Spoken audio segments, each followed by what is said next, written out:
Ladies and gentlemen, please rise for the playing of our national anthem.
Good afternoon and a happy Father's Day to all the dads out there.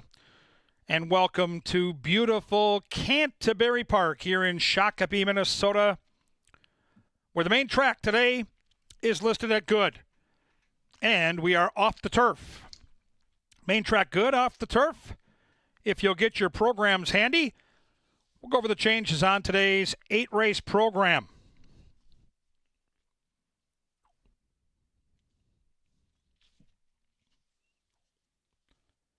Early daily double and final 5, pick 5 with that 10% takeout. Start in race 1. No changes in races 1 and 2. 1 and 2 both clean to start Father's Day. In race 3, scratch the 5, Cannonball Comin', and the 6, Treasury. Race 3, take out the 5 and the 6 with those scratches. Do note there'll be no superfecta wagering in the third.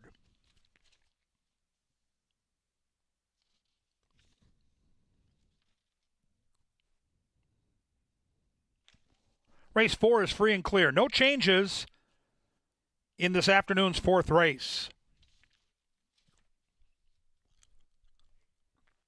Race 5 will be run at 5 furlongs on the main track. We are off the turf in race 5, 5 furlongs on the main track. And in that 5th race, scratch the 4, Twirling Savvy. Race 5, take out 4, 5 furlongs on the main.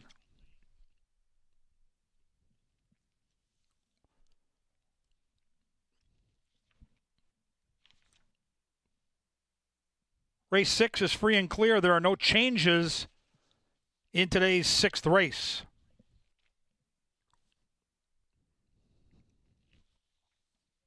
Seventh race, 5 furlongs again, main track. Scratch the 7, King of the Palace. Put jockey Eduardo Gallardo on the 4, Kid Got Rhythm. Gallardo on the 4, scratch the 7 in the 7th. Kids get to run on the track after race 8. Changes in the 8th race. Scratch the 6, Riding Solo. Race 8, take out the 6. Make the jockey Serafin Carmona on the 5, Legacy in the Making. Carmona picks up the mount on the 5. Scratch the 6. That's all in race 8.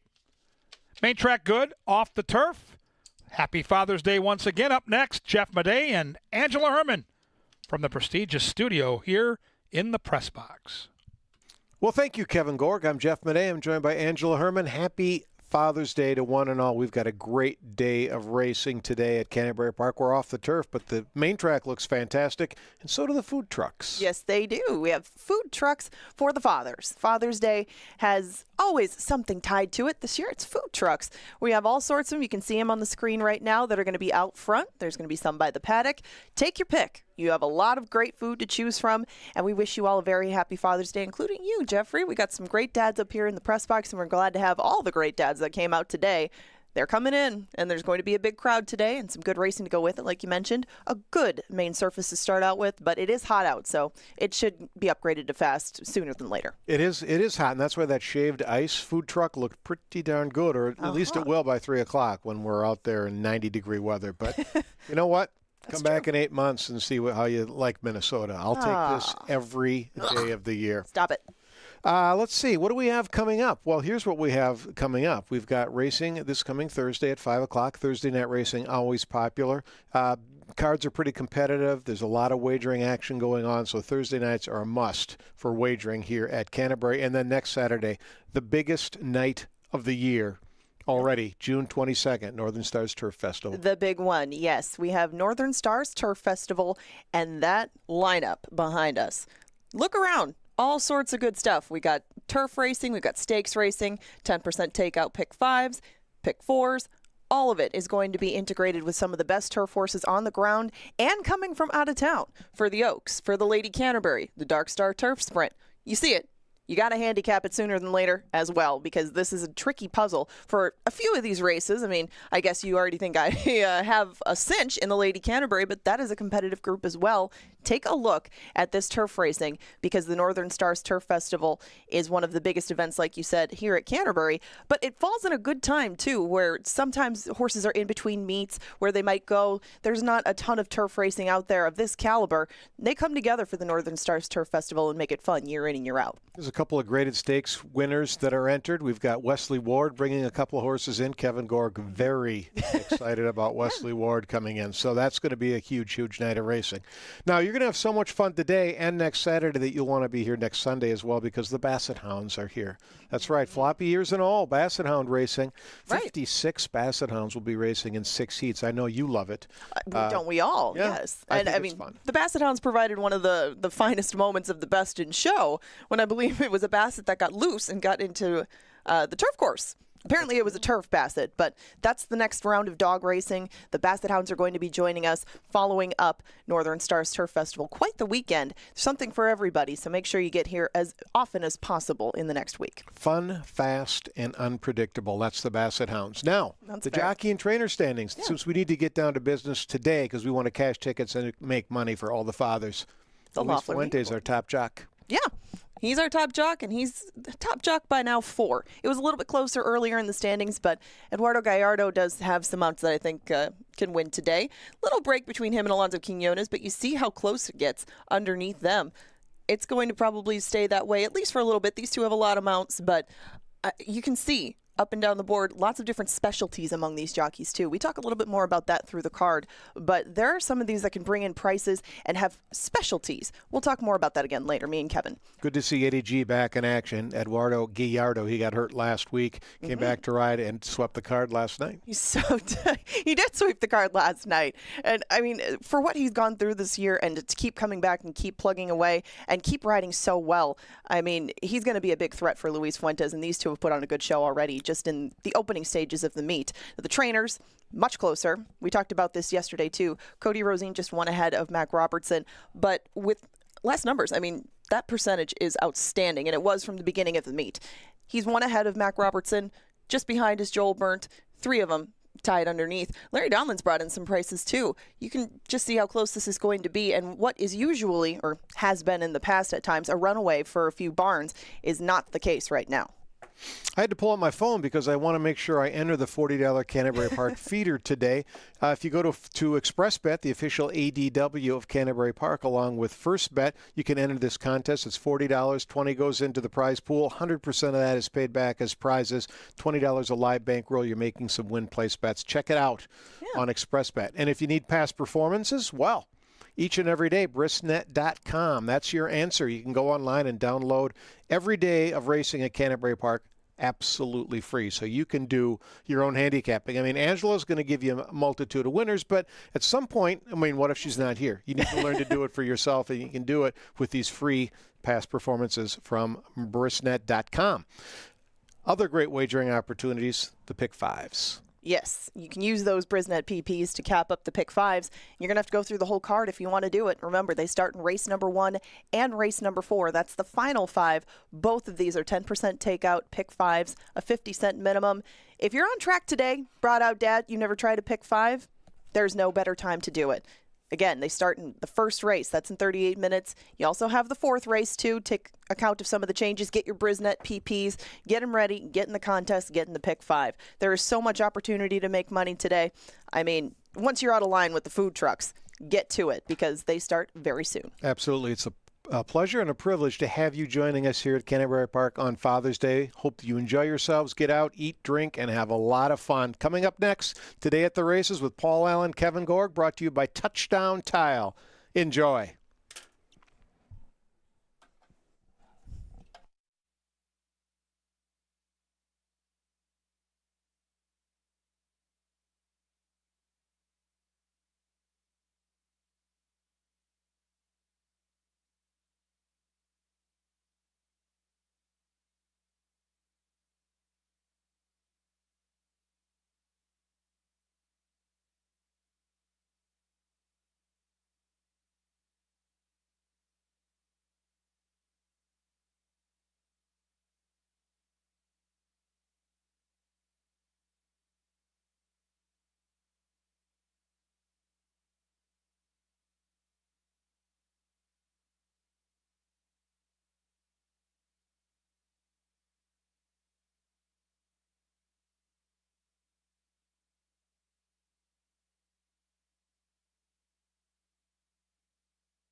Hey, happy Sunday and happy Father's Day, and welcome to Canterbury Park. Those of you taking in the signal from across the Great Divide, and those of you here in Shakopee. With Kevin Gorg, I'm Paul Allen. A very happy Father's Day to all of you, and thank you very much for making Canterbury Park part of your Father's Day.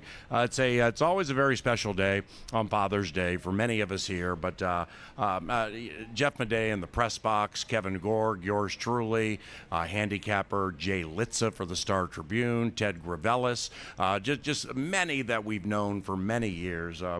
Kip Raka's walking over here. We just recognize the honor it is to be a father and to be part of a day like this. And, you know, days like this can hit hard. For instance, I'm walking up here to do Today at the Races, provided by Touchdown Tile and touchdowntile.com, and my man's having a very emotional conversation with a couple of people. And after I asked Kevin what it was about, God rest the soul of a devotee, believer, and lover of racing at Canterbury Park, Mr. Bob Lothenbach, our leading owner for several years. But this is the first Father's Day his family will be spending without him. And, on behalf of trainer Joel Burnt, I'm not generally one who likes to speak for people, but I know Joel well enough to speak for him, that Bob was a surrogate father for Joel Burnt also. So there are people grieving today, not just the Lothenbach family, but a lot of people who no longer have fathers on Father's Day, and we recognize that. Good morning. Good morning, Paul. Happy Father's Day to you. And yeah, we're thinking about the Lothenbach family today for sure. Bob was such a big part of racing in Minnesota, such a a giant supporter of our game and just so good to everybody when he was here at Canterbury. I mean, I think if you knew him, you had to love him, right? He had a smile on his face. He loved being here. He loved watching his horses run in those blue and red silks. And you mentioned it, the relationship he had with Joel Burnt was a very special one. So thinking about his family today and thinking about anybody out there who may have lost a dad or a grandpa recently, these are really tough days in the calendar, no doubt about it. We're thinking about you. And if you're here and you've lost somebody that's a dad, God bless you. And I know they're all watching down on us today as we celebrate with all these fun people. And this is a very celebratory day on many levels, even for those who no longer have dads with them. You know, what comes to mind are the two of three people behind resurrecting this racetrack in 1994. Randy Sampson, our boss, who's still with us, but his father Kurt and Dale Shenian, may God rest their souls.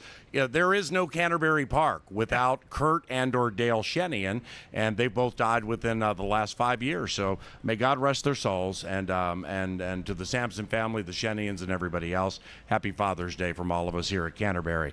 Now, dads want to make some money today, so that's why a couple of dads in KG and yours truly are here, hopefully to point you in the right direction. We are 2/3 of the Steam team, and here we go.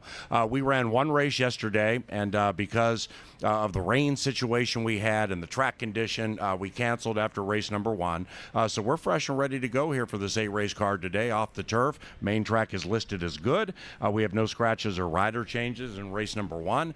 This one begins the 50-cent pick 5. It behooves you to play that. The takeout's just 10%. That's a nation low. And we have no scratches or rider changes. Morning line favorite, outside Mark of Victory. That's my selection. I go 6-5-2. KG also is on number 6. Yeah, I think it's important on a day like today where there's been some weather this week to watch and see how the track is playing early on. You and I talked last night before we got ready for the card that only lasted one race, that on a wet track, it's very speed friendly. On a fast track, it's very speed friendly.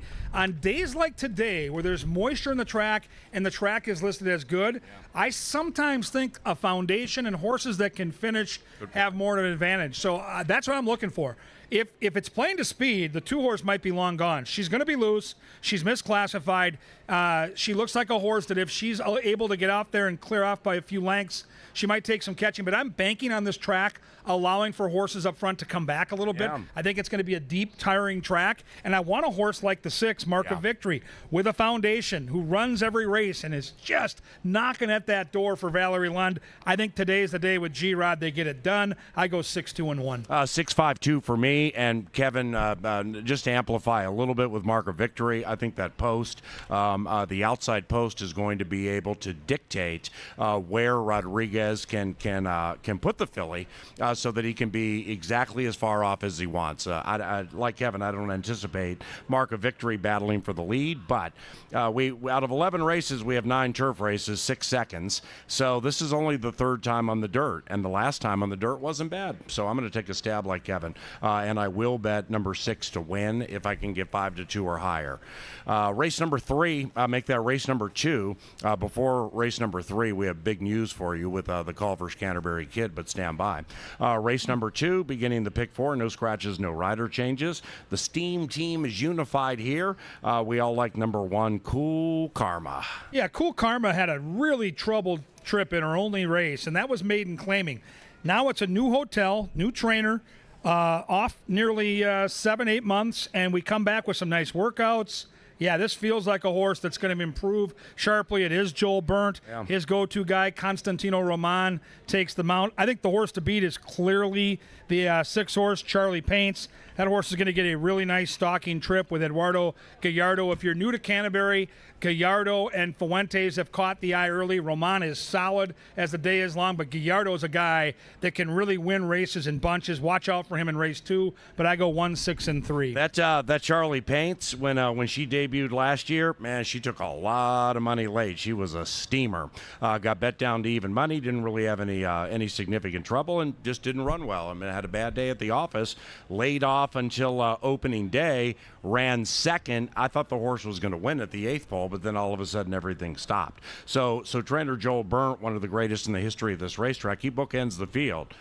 We've seen this movie before, and we generally know how it ends. I'm going to pick it 1-6-4, 1-6-4, and I will be betting to win on number 1. How about all his dads winning today? That'd be fantastic. That'd be nice. Race number 3, scratch numbers 5 and 6. Race 3, scratch numbers 5 and 6. And because of it, we have no superfecta wagering here.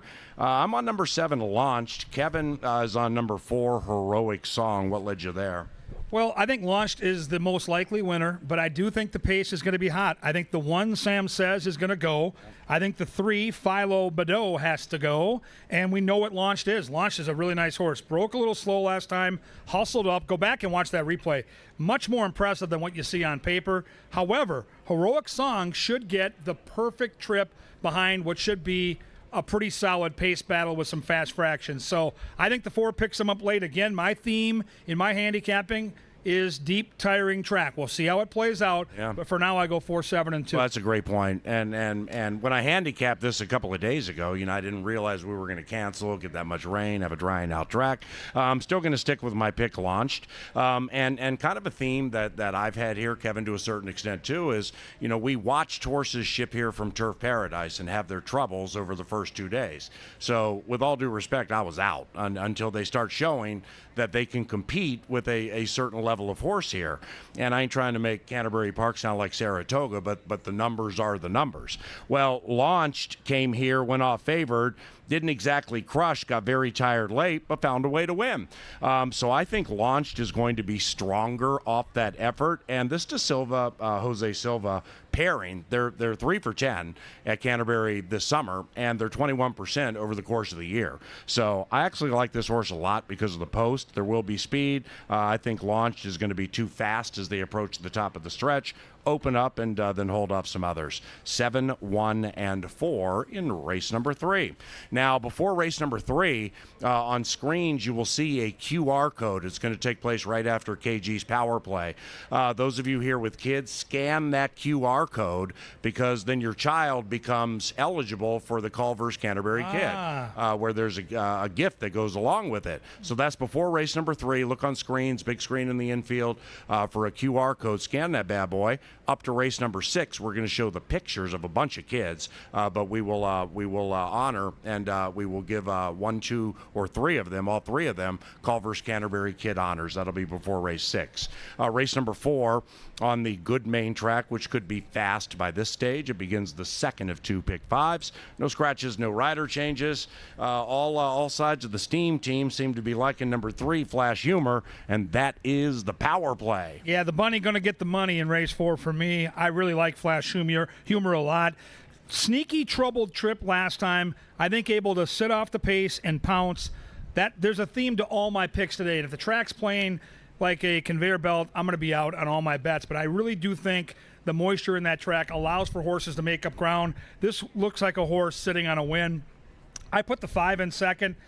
Bay Boss. This is one of those Arizona shippers you alluded to. Yep. Big speed figure, awesome in debut, likely the horse to catch. If it is playing to speed in the first 3 races, that would be a horse to isolate on. And then the one horse certainly looks like a horse that's got a big chance to win. So 3, 5, and 1. Yeah, and I'm with you on Bay Boss. I mean, that 21 and change for the quarter, 44 and 1 for a half. That's lickety split. Can you do it here? Can you do it on a drying out track? And this is also a 4-year-old maiden like Flash Humor. Thing with Flash Humor is we just have a little more foundation underneath the horse, I would assume, having run 4 times just to the inside of a Piercy and Piercy Road. But Flash Humor also has a little bit of early speed, so I'm like KG. Go on and sit right behind the speed, take over, because 86 Chevy's going to show speed on the inside too.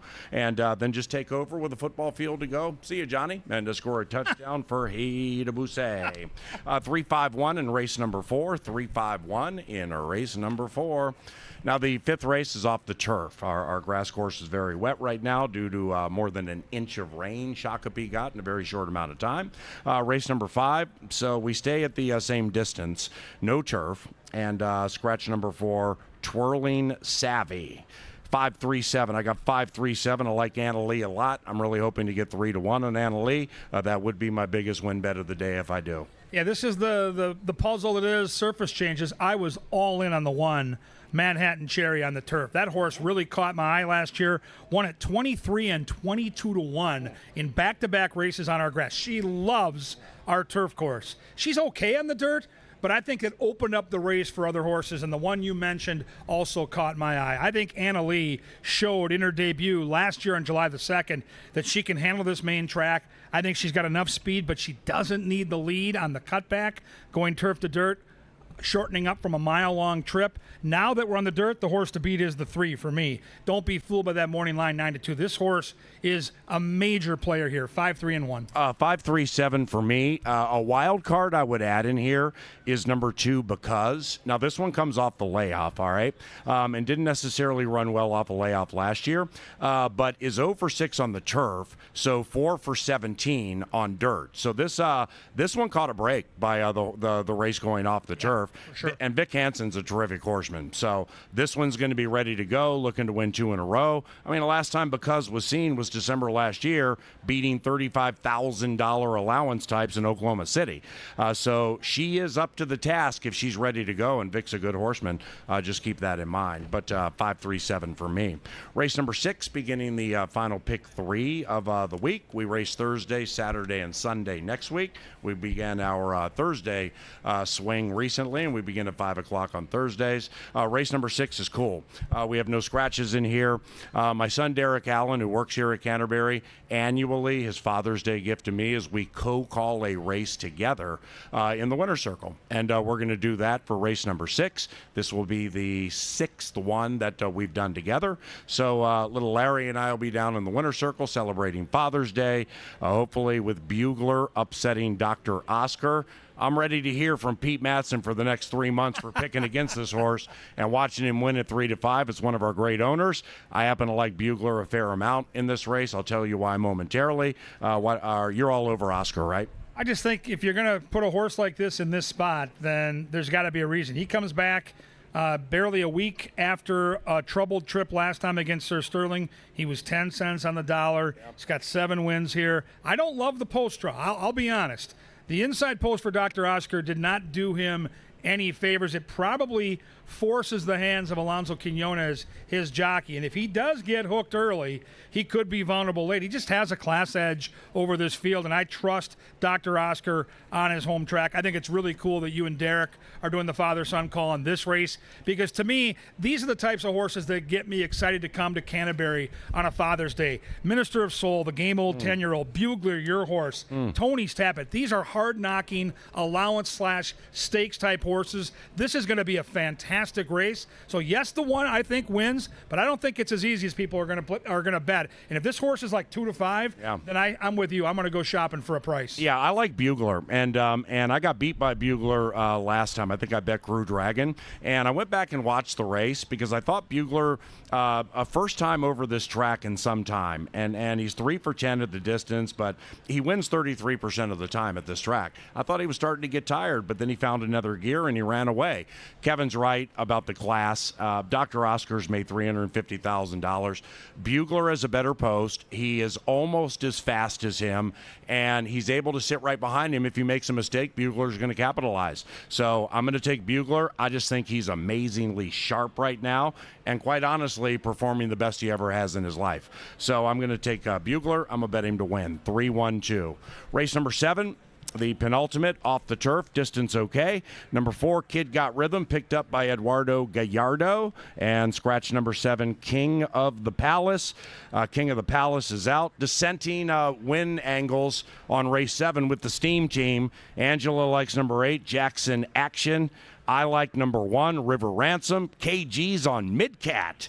I've got a Churchill Downs shipper, trained by Tony Rengsdorf, ridden by the Q, and I'm going to get 6-1. Yes, please. Winchester. Yeah, I'll take the Winchester horse here. I don't know what went wrong in those races at Glitzy Churchill, but we're not in Louisville anymore. We're in Shakopee, where Rengsdorf wins at a big number, year in, year out. Love the workouts. Love the horse to wake up today and run a much better race. 8's the horse to beat for me. Jackson Action.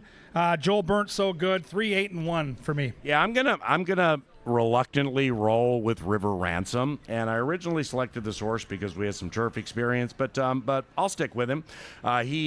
He comes here from Tulsa, Oklahoma, and those horses don't necessarily pop right out of the gate here at Canterbury. The ones from Tampa, the ones from Oakland Park have been doing incredibly well, but this one is blessed with early speed. And in his last couple of races, you'll notice he opens up at the top of the stretch, and then he starts to get tired. Now that very well could happen here, and I'm certainly not saying $15,000 maiden claimers in Tulsa are better than straight maidens here, but I think that inside where Luis Fuentes is going to be obligated to go, I'm just not sure there's a ton of speed in this race, and I'm thinking, we'll see what this first timer Natural Causes can do, or whomever else. But I might have the lead by 2 or 3, and if that's the case, then I'll take my chances. 1, 8, and 9. I think number 9, I Conduit, is a wild card in this race for your trifecta and or superfecta. Race number 8. Number 5, A Legacy in the Making, is picked up by Serafin Carmona. Scratch number 6, Riding Solo. We have 5 battling here. 6 are battling here, so we keep the superfecta. What are you going to do? Yeah, this was the hardest race on the card to handicap. There's no form here whatsoever on any of these horses, and that's why it's a maiden race. Someone's going to get their first win. So I think if you're going to bet race 8, if you're going to have this race at the back of your pick 5, you're going to want to be creative, because there just is nothing here that tells me 2-1's a fair price on anybody. These horses all are looking for a bit of a wake-up call, and we're going a distance here. We're going a mile where a lot of these horses have never seen 2 turns. So I took the guess on the 4. The sire, Golden Sense, won a Breeders' Cup race at this distance, so there's some bloodlines there. The first start this year was a complete and utter disaster, but that was against Maiden Special Weight Company, so I'm taking a flyer on Beeler figuring out this horse. I go 4, 3, and 7, but literally none of these horses winning would surprise me. Yeah, amen to that. And in fact, this could be an all in the pick 5. Absolutely. And I mean, you get a 10-1 shot here, and all of a sudden you might be making some significant cash if you're still alive. I'm on number 3, Lil's Classy Dude. Let's go with Frank McKinley for jockey Miguel Arroyo. Miguel won 2 times on Thursday, so maybe this is the week of Miguel. And Lil's Classy Dude, the last time the horse was off a similar layoff, September to June, he by far ran the best race of his life. Now, granted, it was on the turf, but he has 2-turn experience, and he's coming off a layoff again. Maybe he's fresh like last year. We'll see. But it is wide open for sure. 3-7-4. In closing, before we came down, I heard you handicapping some really good Canterbury Park stakes races. That's next Saturday. Yeah. Saturdays, Taste of Canterbury, and we got a lot of great things going on Saturdays. But this, from a racing standpoint, actual like stakes races and stuff, this is cool. Yeah, next Saturday, if you can make it out here, if your schedule allows for, we race at 5 o'clock. It's a turf festival night. We've got 4 great stakes races. If you've heard on a national side of a trainer named Wesley Ward, he's top 5 in this country. He's phenomenal. He's bringing in a couple nice horses. A lot of great local horses like the Alligator Hunter are going to be running. Midnight Current, who's a monster. Next Saturday, awesome card on the 22nd, 5 o'clock post. Make plans to join us. Jay Litza. Happy Father's Day. Star Tribune handicapper Jay Litza. He's part of the CBY Track Flag family. And on behalf of all of us in the Dark Star Press Box, our TV department, and Canterbury Park's management team, for Kevin Gorg, I'm Paul Allen. Thank you very much for making Father's Day at Canterbury part of your super special Sunday. Best of luck to everybody today, and make sure you stay cool. Awesome job. Go Papa Pa. Papa Pa.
Happy Father's Day, Sir Leonard Dykert. Thank you, Paul. Thank you. Yes, sir. And everybody else here at CBY.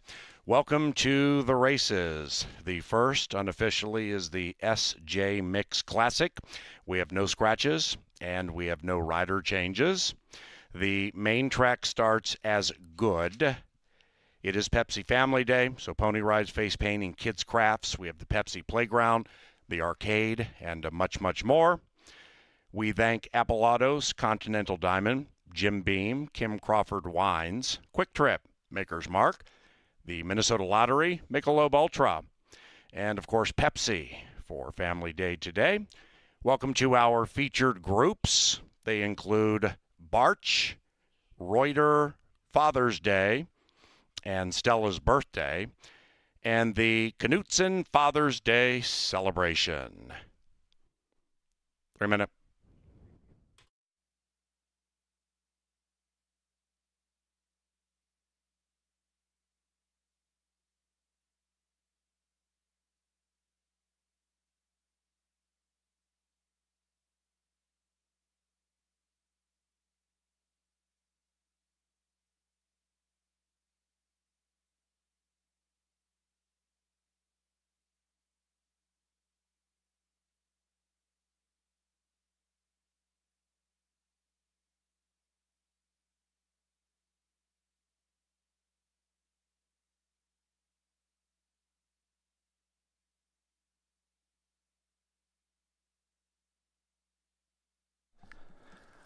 All right, fans, it's time to play that pick 5, 10% takeout on our first 5. There's been some giant payoffs, and I think this is a tough sequence. You can tell by looking at my ticket, I have no singles on this ticket. I'm going to use 1, 2, and 6 in the first, and I'm nervous because I think all 6 can win here. You can tell by how spread out the wagering is that this is a tricky race. In race 2, 1, 3, 4, and 6, another wide open maiden race in race 2. Now we'll pare it down in the third race. Just the 4 and the 7.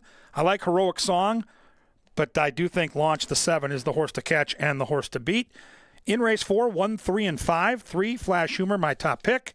And if we can survive all those tough races in race 5, we're going to use 3, Vow, and 5, Anna Lee. 1, 2, 6 with 1, 3, 4, 6 with 4, 7 with 1, 3, 5 with 3 and 5. It's a $72 ticket. Get your friends or family together, build that ticket, modify that ticket, play your own. You can't win it if you don't get in it. We're 3 minutes away from the first 5, the pick 5, and all the Father's Day excitement. Enjoy the big day here at Canterbury Park.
It's post time. Into the gate for the Father's Day first. Misclassified. Getting a majority of the late win. Down to 2-1. Mark of victory now 2-1. Too hot to stop goes in.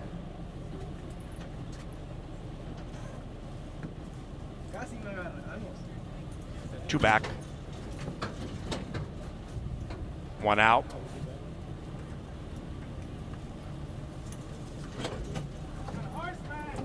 Our starter is Oscar Quitos, and welcome to Canterbury Park. He's good. And they're racing. Father's Day began beautifully for the opening six-pack, and Altar Girl flashes speed. So does Melania T, and at 2.5-1. Melania T trying to get the W to kick off Father's Day. Melania T doing it reasonably, leading at 3/4 inside Altar Girl, outside Mark of Victory. Mark of Victory tracking coyly 3 lengths from the front. After that, it's Too Hot to Stop, running by Misclassified, who's second last, and On Alex can see them all as they head up the barn side on a steamy Sunday Father's Day in Shakopee, racing in 3 packs of 2. Up top, taking the lead, Melania T, inside Altar Girl. Right behind them, Mark of Victory to the inside of Too Hot to Stop, widest of all. On Alex is out of last. Misclassified is last, but only 5 lengths from the front. It's set up to potentially be a humdinger. Into the far turn they go, Melania T. Altar Girl re-engages quickly to the inside. Mark of Victory right there, getting a great trip still and on the move. Too Hot to Stop, shoved on hard, feeling the effects of circumnavigating. Meanwhile, up top, Altar Girl at 19-1 is kicking clear. After that, On Alex, Misclassified now far out of it, and they're coming home now. Mark of Victory to the outside, trying to run down the speedy Altar Girl. Between them, Melania T far outside. Too Hot to Stop, Misclassified, finishing fast from last. Still chasing Altar Girl. Altar Girl, the longest shot on the board. Gate to wire.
Number 3, Altar Girl.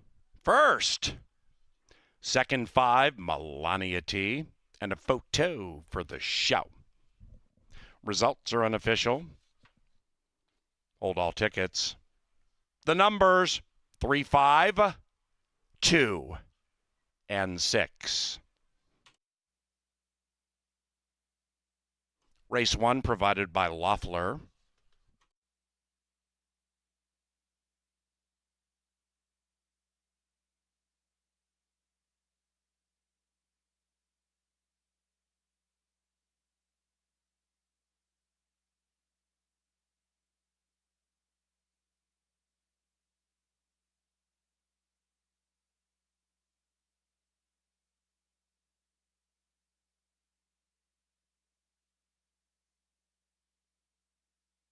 And the upset is official.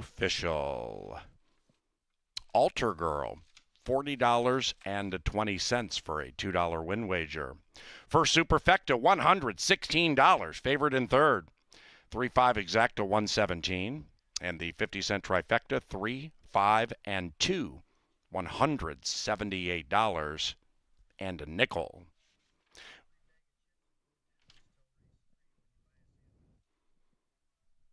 with that upset in the first race. Don't forget, at Bo Diddley's with the best sandwiches in the upper Midwest, a free bag of chips up until race number 3. So get a free bag of chips from Bo Diddley's right now with a sandwich purchase up to the start of race number 3. Second race keeps us on the main track listed as good. It's courtesy of Apple Autos, the official vehicle supplier to Canterbury. Apple Ford Lincoln Apple Valley and Apple Chevrolet Northfield, a couple of locations. We also thank new sponsor this year, Xfinity Comcast. Learn more at xfinitymobile.com. Second race about 20 minutes from now, as Altar Girl is done receiving a well-deserved bath for her toil.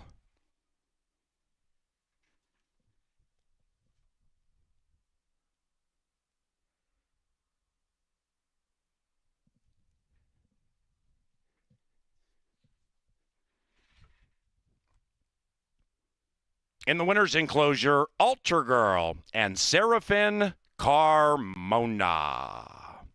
Altar Girl is owned and trained by Veronica Litvin. Behold the upsetter.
And they're racing. Father's Day began beautifully for the opening six-pack, and Altar Girl flashes speed. So does Melania T, and at 2.5 to 1. Melania T trying to get the W to kick off Father's Day. Melania T doing it reasonably, leading at 3/4 inside Altar Girl, outside Mark of Victory.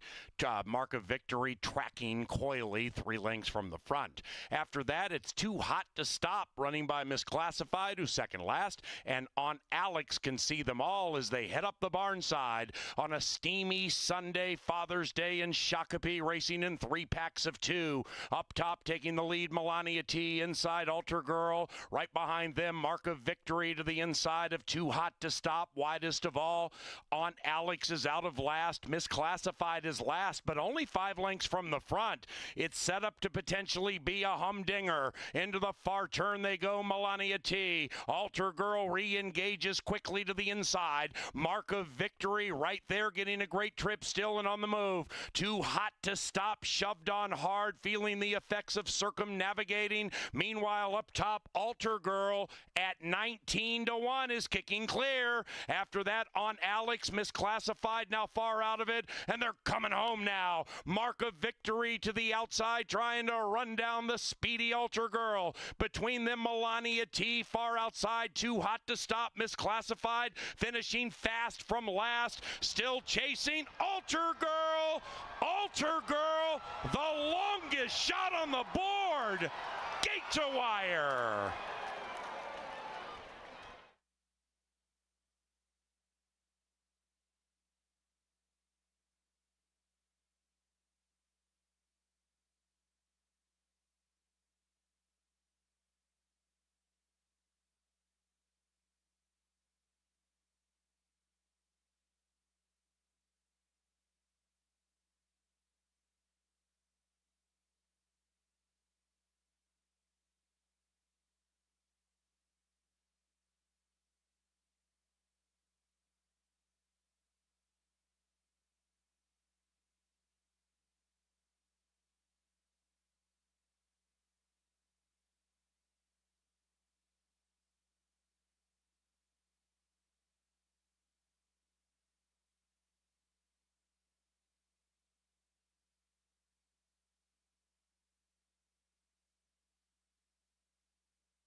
Take a look at television monitors or the big screen in the infield. Parents, scan that QR code and qualify your child to be one of 3 Culver's Canterbury kids today.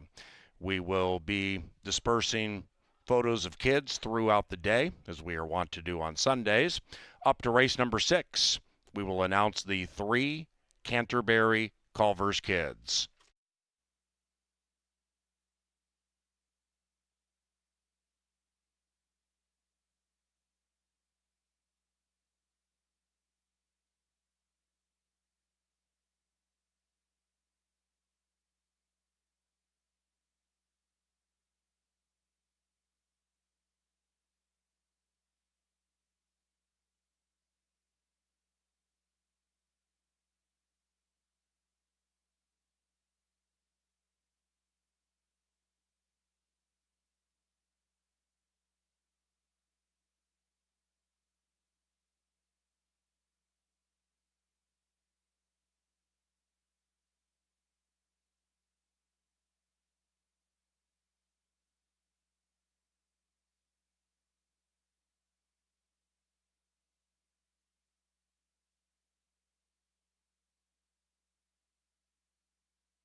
Well, Altar Girl was 0 for 16 coming in. She didn't show a lot of speed in her races, but it is Sunday, and she did not need divine intervention. Altar Girl at 19-1.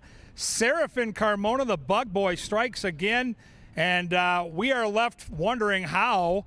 The pick 5 once again is on carryover watch. We'll see if it happens. This race doesn't look that much easier. I get it. The bookenders are trained by Joel Burnt, but this is another maiden race where horses are looking for that very first career victory. Let's handicap together because I'm on the inside horse number 1, Cool Karma, and we only got to see this horse race once last year. It was way back in September towards the end of the racing meet. Didn't get out of the gate, veered in crooked fashion, and never really got the motor running early.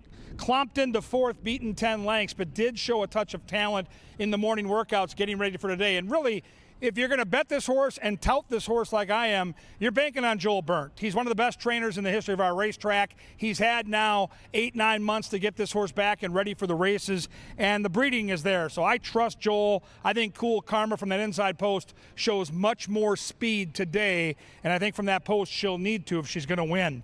Number 2 is Flat Out Nice, Luis Fuentes for Joe Roberts. A crafty trainer is Joe Roberts. He puts the blinkers on. Those blinkers should give this horse a chance to be a little more alert in the early going. Last time out in Iowa, she did show a touch of pace, so I would expect this 2 horse to be out near the front, and we saw race 1. If you get a long shot out there who's able to get loose in a maiden race where nobody's really done anything, no one's won a race, sometimes that lead can be the place to be. We'll see if Flat Out Nice can show that speed at a big price and try to start the Sunday with back-to-back long shots.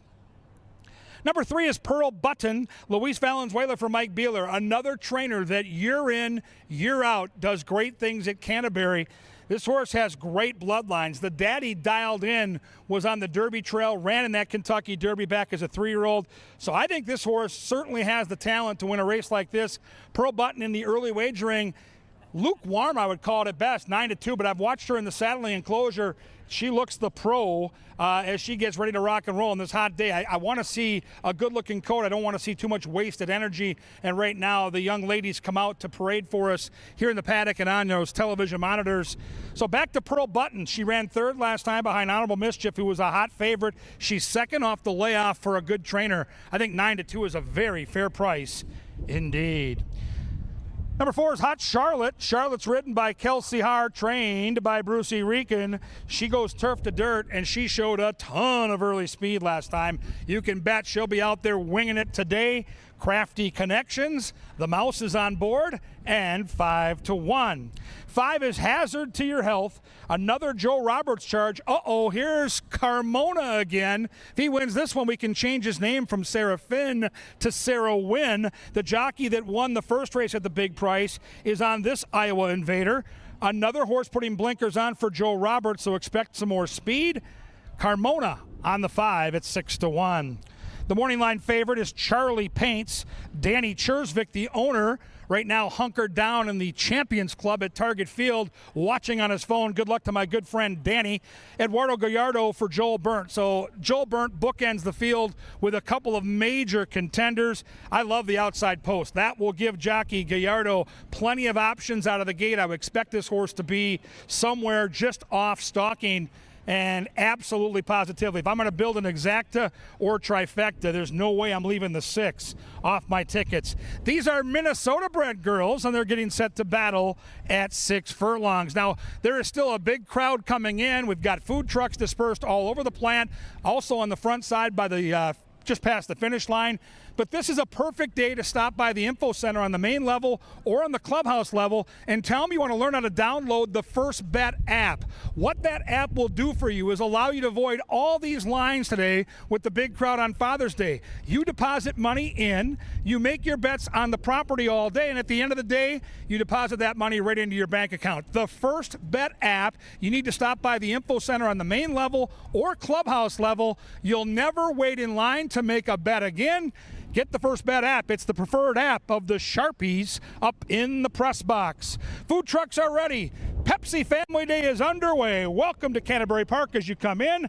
We're set for race number 2 coming up and coming at you next.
Hello from the Winter Circle and happy Father's Day, everybody. It's time for a little relay race with some bouncy balls. We got some fathers and sons right here. Chris and Owen and Mike and Luke are out here to show us how it's done on the bouncy balls. What's going to happen is they're going to start down here at the end, and then they're going to bounce their way to that line. Once they get there, hand it off to Dad, bounce back to the finish line, easy peasy. The winner gets a daily double pack, some admission passes, and don't worry, if you come in second, you'll still get some admission passes to come back and give it a go. All right, Owen, Luke, are you guys ready to bounce? All right, on your marks, get set, bounce! Owen and Luke take off down the track. Owen takes the early lead. Luke, you got the rhythm. Get it. Go, go, go. Bouncing their hearts out. Now it's the pass off. Okay, there goes Chris. Mike, you got some catching up to do. Chris, you can't drop the ball like that. See? Mike making a big rally. And then he stops. Come on, Mike, keep it going. Come on, Chris. And Mike and Luke take it home. Congratulations, you guys. Nice bouncing.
And they've reached the starting gate. It's race time, the second Father's Day. Charlie Paints, 4 to 5 in favored.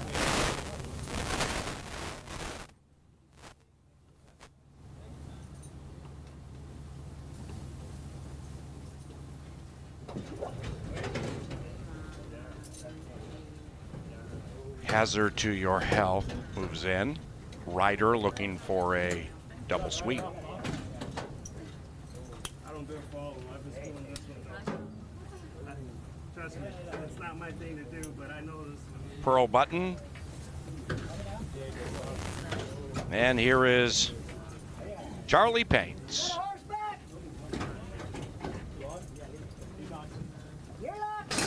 And they're racing. Tough beginning for Hazard to Your Health. Leapt shortly after the gates popped and started in last. Haute Charlotte with good early speed. Cool Karma with good early speed. And tracking is Charlie Paints. After that, Pearl Button beginning to join Charlie to the outside. Meanwhile, Haute Charlotte runs away by 3. Haute Charlotte at 14-1 after we began the day with the longest shot on the board winning. Haute Charlotte has upset on her mind. After that, we have Pearl Button who runs by Charlie Paints. Charlie Paints is shoving all in right behind the stablemate Cool Karma. After that, Flat Out Nice second last, and Hazard to Your Health is still in last and far out of it. And up top, Haute Charlotte with Kelsey 6 lengths. Charlie Paints in second, blowing by the stablemate Cool Karma. Then it's Pearl Button and they head for home. Haute Charlotte desperately trying to pull the upset. Kelsey just took a peek back and sees Charlie Paints chasing, but perhaps chasing in vain. As they come to the final football field, it's another upset on Father's Day. It's Haute Charlotte and Kelsey dominating.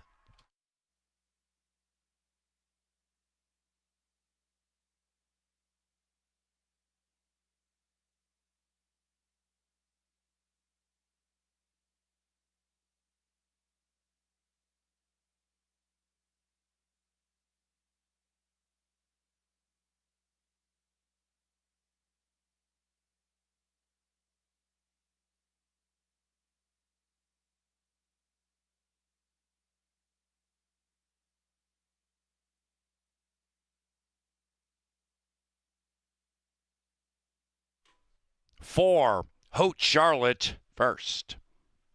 Favorite second. Favorite stablemate third. Pearl Button fourth. 4-6-1-3, and it's not official.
The second upset today is official. 4-6-1-3. The double paid $870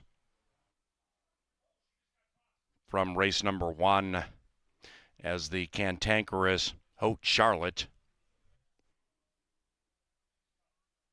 flings the rider, tries to take out the valet, and paid $31 for a $2 win wager.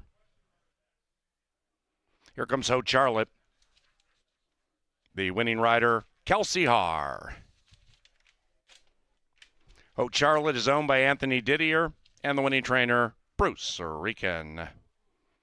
The victorious filly is a 4-year-old babe by firing line out of Haute Jane, bred in Minnesota by Elizabeth Traquel. 14-1 after a 19-1 in the winner's enclosure.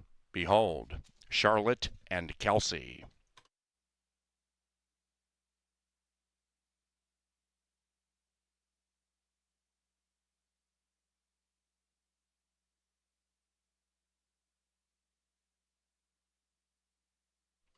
The third race is 20 minutes from now. Scratch numbers 5 and 6. 5 and 6 out of race number 3.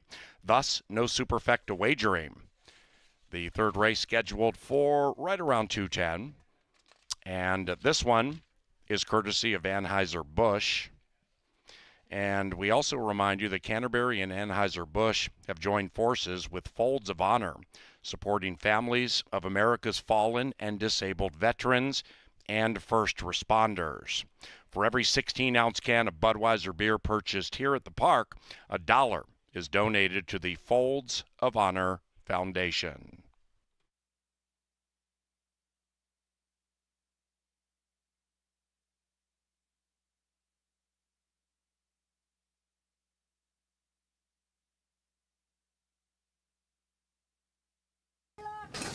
And they're racing. Tough beginning for Hazard to Your Health. Leapt shortly after the gates popped and started in last. Haute Charlotte with good early speed. Cool Karma with good early speed. And tracking is Charlie Paints. After that, Pearl Button beginning to join Charlie to the outside. Meanwhile, Haute Charlotte runs away by 3. Haute Charlotte at 14-1 after we began the day with the longest shot on the board winning. Haute Charlotte has upset on her mind. After that, we have Pearl Button who runs by Charlie Paints. Charlie Paints is shoving all in right behind the stablemate Cool Karma. After that, Flat Out Nice second last, and Hazard to Your Health is still in last and far out of it. And up top, Haute Charlotte with Kelsey 6 lengths. Charlie Paints in second, blowing by the stablemate Cool Karma. Then it's Pearl Button and they head for home. Haute Charlotte desperately trying to pull the upset. Kelsey just took a peek back and sees Charlie Paints chasing, but perhaps chasing in vain. As they come to the final football field, it's another upset on Father's Day. It's Haute Charlotte and Kelsey dominating.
Ladies and gentlemen, take a peek at the big screen in the infield or TV monitors. Happy Father's Day. Scan the QR code on the screen and have your live video with your family featured on our Quick Trip Fan Cam. We are live streaming. We'll put it up on TV monitors and or the big board in the infield, but scan that QR code as part of our Quick Trip Fan Cam.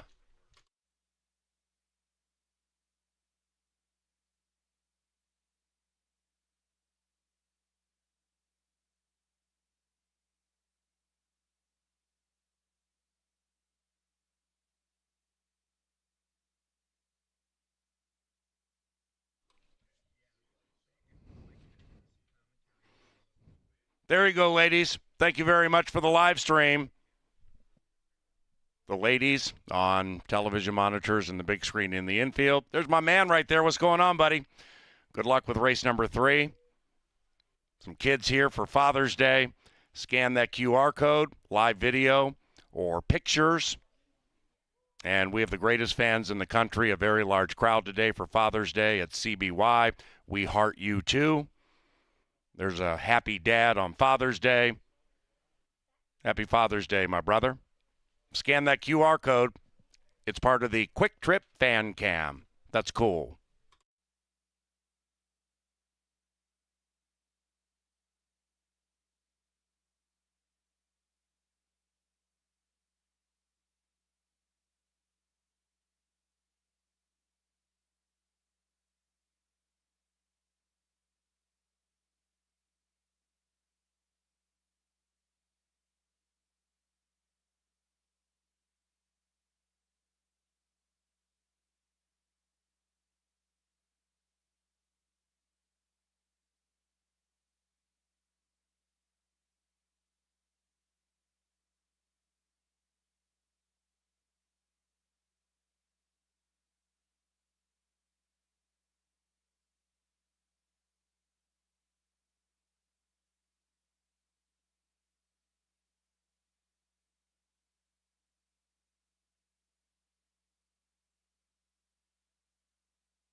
Welcome back to the paddock, race number 3. Before we kick this one off, we will remind you now that the track is fast.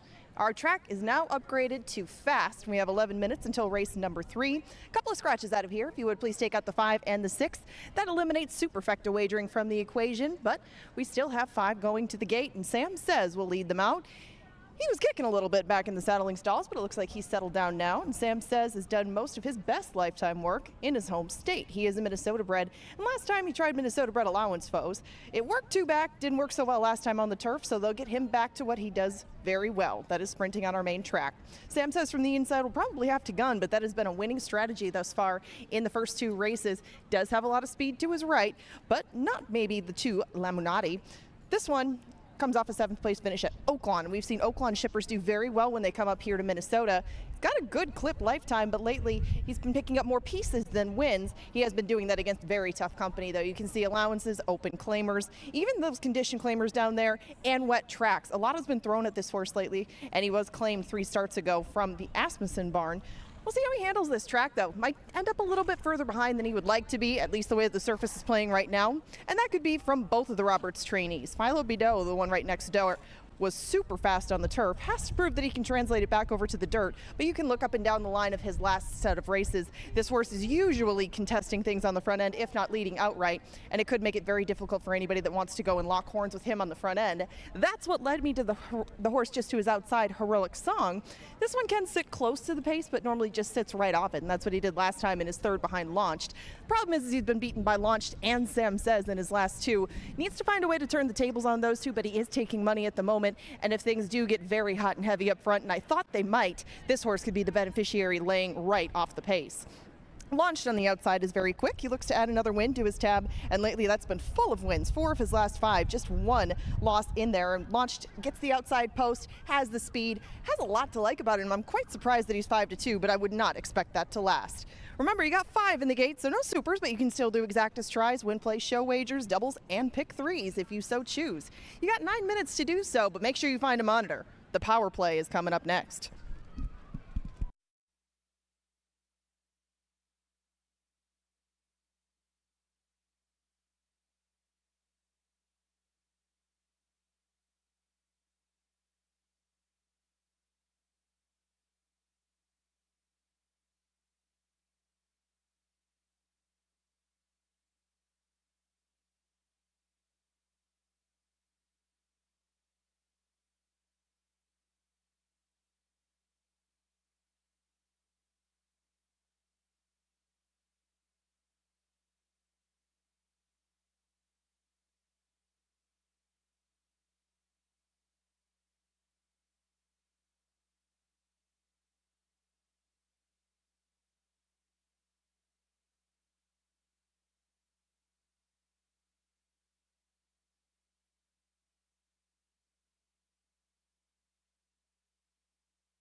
All right, race fans, direct your attention to the television monitors. It is time for the Tri-State Bobcat Power Play of the day.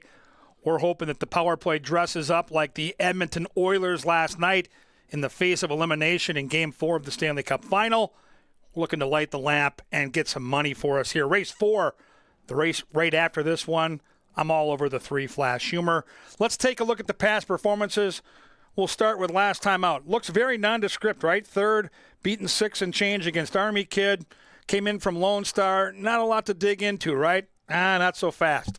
This big gray, trying to make his daddy flashback proud on Father's Day. Didn't break sharply out of the gate. This horse normally shows more speed, so right away was up against it. But let's watch this unfold. That's why, yes, daily racing form gives you a ton of good information, but sometimes you need to access the video replays. He's got horse right now. He's looking to make a winning move, and he thinks he's got space right here. He gets shut down right there. That 4 drifts in right there. He has to snatch him up. That's momentum. That's the critical part of the horse race. Now we're going to wait for room here. Maybe there's going to be a seam right here. Nope. Gets shut down by the 6. So at 2 different points where this horse was ready to make a winning move, he got shut down. Today might be a different trip. We're going to get around 7-2. It's the power play. Thank you to Tri-State Bobcat. We're going to flash in the winner's circle with Flash Humor.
There at the starting gate, it's post time. Into the gate for the third. So the first two races have gone to 19 and 14 to 1 shots.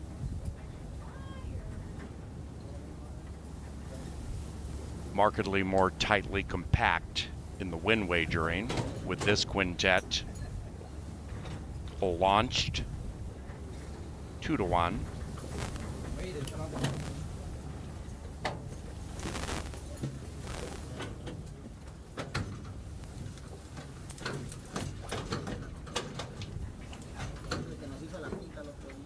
Sam Says 3 to 1. Luma Tanati 2.5 to 1. And the favorite last in. And they're racing.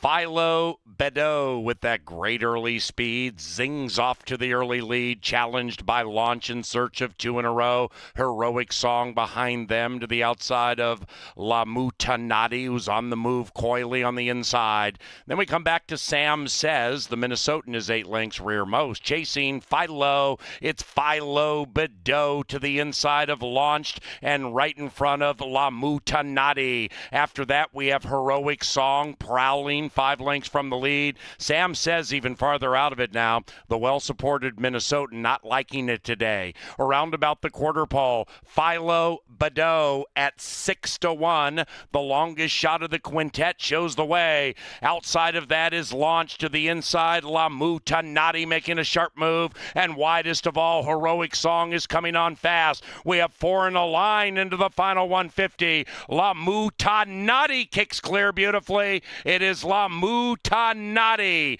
and LAV running away to a 5-length victory. Heroic Song, Philo Bedeau ran third.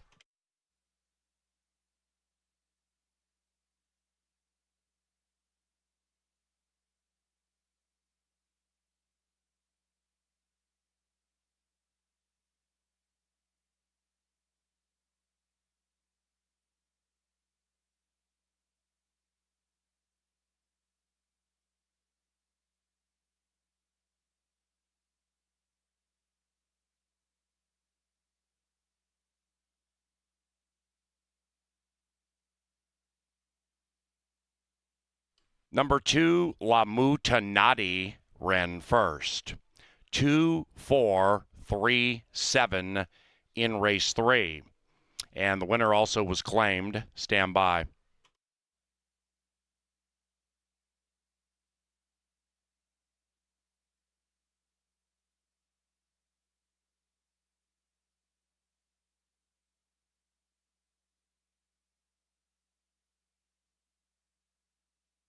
Ladies and gentlemen, the winner, number 2, La Mutanati, was claimed for $10,000. The new trainer, Patrick Fields. The new owners, CBY Chapel 2024. La Mutanati claimed Fields Siegley.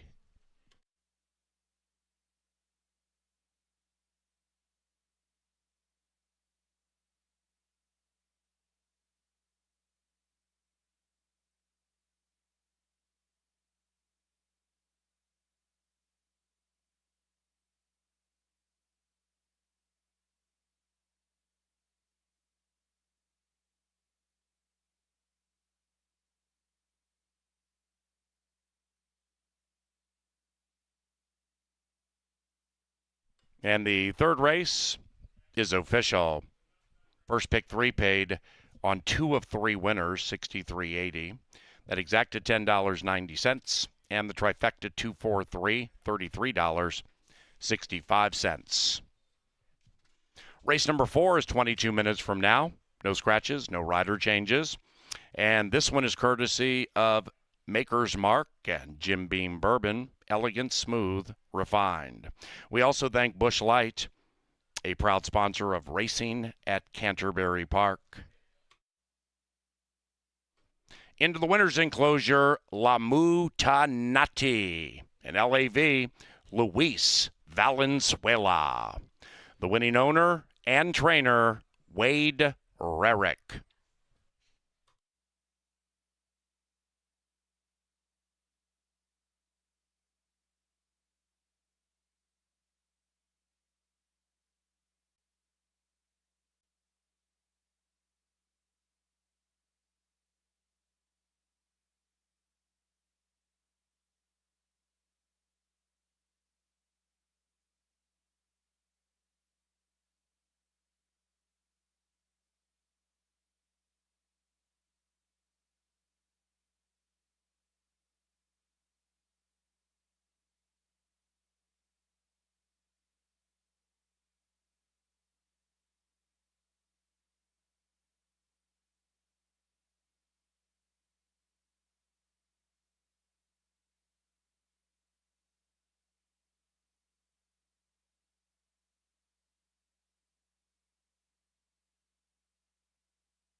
Racing.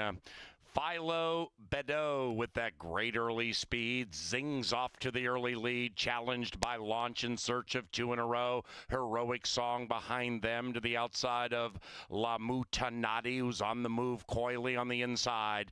Then we come back to Sam Says. The Minnesotan is 8 lengths rearmost. Chasing Philo, it's Philo Bedeau to the inside of Launched and right in front of La Mutanati. After that, we have Heroic Song prowling 5 lengths from the lead. Sam Says even farther out of it now. The well-supported Minnesotan not liking it today. Around about the quarter pole, Philo Bedeau at 6-1. The longest shot of the quintet shows the way. Outside of that is Launched to the inside. La Mutanati making a sharp move. And widest of all, Heroic Song is coming on fast. We have 4 in a line into the final 150. La Mutanati kicks clear beautifully. It is La Mutanati and LAV running away to a 5-length victory. Heroic Song, Philo Bedeau ran third.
Hello again from the paddock after another good price. We have 17 tickets left in this early pick 5, and we're only on the 4th leg of it. They're coming out here shortly, but remember, with the heat, they are going to take a limited time outside of the stalls. We have no scratches in here, and we have a favorite on the inside. Now, Kevin Gorg is here, and he's going to talk about my selection in this race with me as well, because it was the power play. I only have 2 horses covered in this leg. My ticket should be up there at some point, but just 1 and 3 for me. 86 Chevy and Flash Humor come out of the same race, but Flash Humor had to stop cold on the inside. I'm sure he showed you. I'll show you too. This horse had all kinds of trouble and did have some run last time around. 86 Chevy on the inside does have some speed though, and if he can get out there clear, that has been a way to go today on this track. Just a couple for me in the next leg, 2, 3, and 5, but it all lives and dies on Dr. Oscar. He is the single in race number 6 for me. I spread out a little bit more in race number 7. You have a lot of options there, and in the last race, just the 7. I got a scratch out of there. I had 6 and 7. We're going to count on Kelsey Haar and Incredible Victor to pick up another win in the last of the day. We'll see how this track does change, because remember, the sun is out. It's drying out this track. It's been upgraded to fast, but still being on the inside and having speed definitely has been the winning method. Now come on over here, Kevin. I didn't want to go through all the names because my paper will blow away. But when we talk about this race, did you see it much different than the 1 and 3 maybe getting out there and having a private match race of their own? Well, you know, I think there's more speed in the race than just the 1 and the 3. I think the 3 actually probably sits off it. I think the 5 might be the speed of the speed. And before the races started today, Paul Allen and I talked in our Today at the Races program that when the track is moist, filled, and drying out, it can sometimes play the horses off the pace. That has not been the case. If you're watching the races today, as Angela talked about, speed has been awesome, inside has been good, so we'll see how it plays out. But the 5 horse to me might be the speed of the speed. We'll see how those numbers translate from Arizona here to Shakopee. And I think the heat's a factor too. This is a day where you want to come out to the paddock and get a feel for how the horses are behaving. It is very warm. You want to see a good-looking coat, but you don't want to see a horse using too much energy in the walking ring. And I think the 1 horse is a great place to start.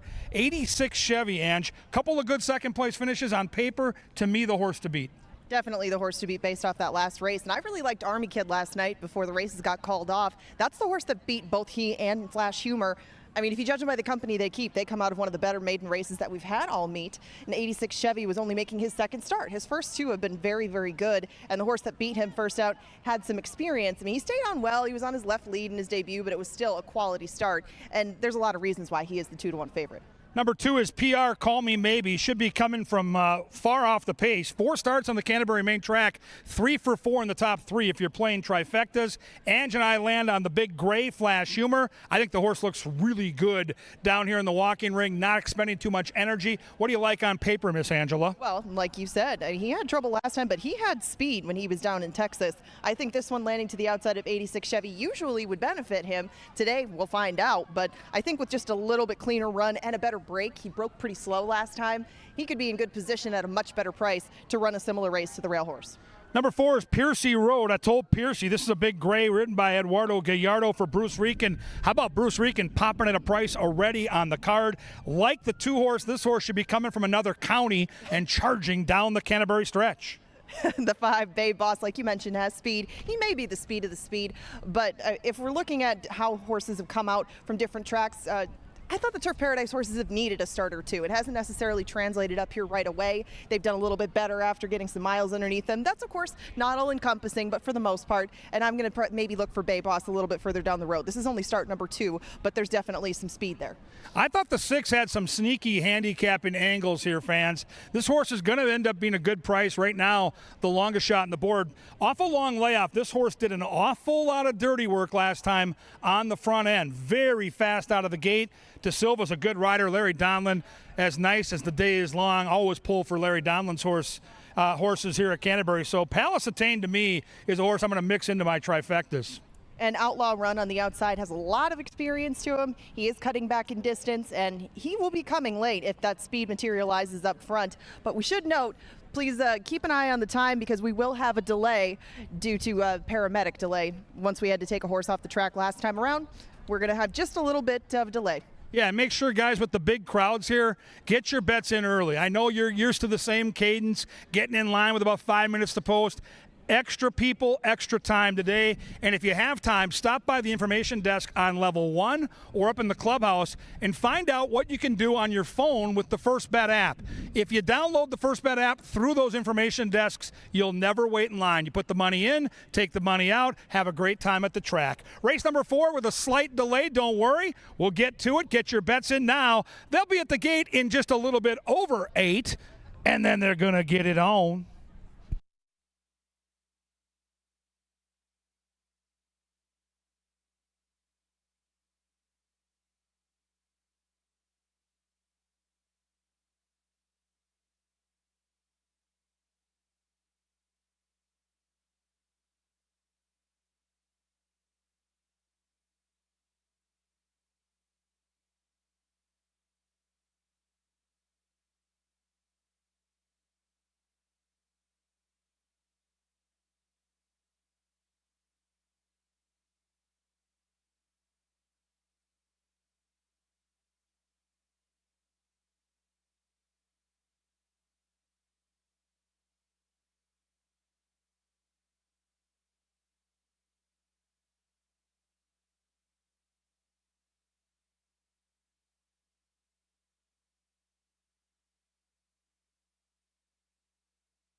Ladies and gentlemen, a steer roping exhibition is taking place adjacent to the winner's enclosure. It's on TV monitors now.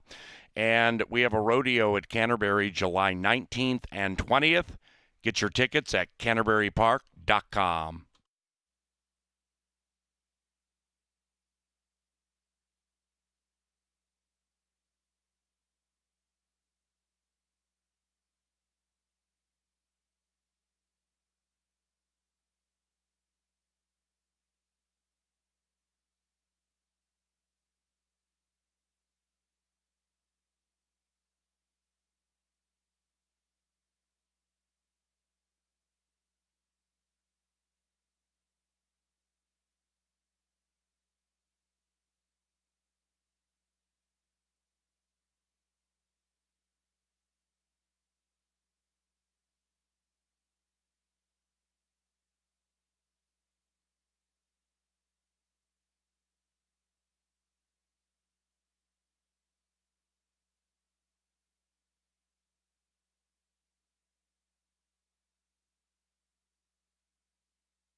And they're moving into the starting gate. It is now race time into the gate for the fourth.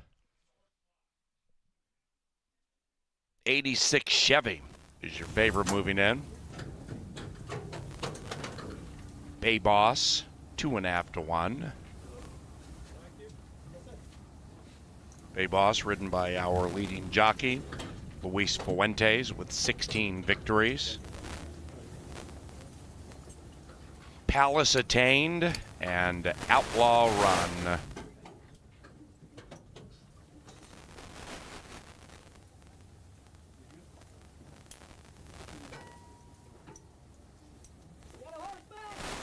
There in the gate. And they're racing. And from the 6th spot, Palace attains the early lead. 86 Chevy comes zooming through to the inside, but with a killer crossover, De Silva gets Palace Attained down to the inside at 12 to 1 on an upset-laden Father's Day at CBY. It is Palace Attained 1 from the 186 Chevy, now just off the flank to the outside. Bay Boss behind them. After that, Flash Humor flashing in 6 out of it, joined by Piercy Rowe Road. Then it's Outlaw Run, and the one in last is PR Call Me Maybe. Covered by 7, and they approach the top of the stretch. Palace Attained, holding on by a half. 86 Chevy clings to that one. Bay Boss to the outside. Piercy Road right behind them. Then it's Outlaw Run. Flash Humor, 7 out of it, and PR Call Me Maybe is on the far outside. It looks wide open into the final furlong. It is 86 Chevy. Right behind that one is Bay Boss. A resurgent Palace Attained on the inside. Behind them is Piercy Road. 86 Chevy. 86 Chevy. Wrong lead. Right place. Winner circle.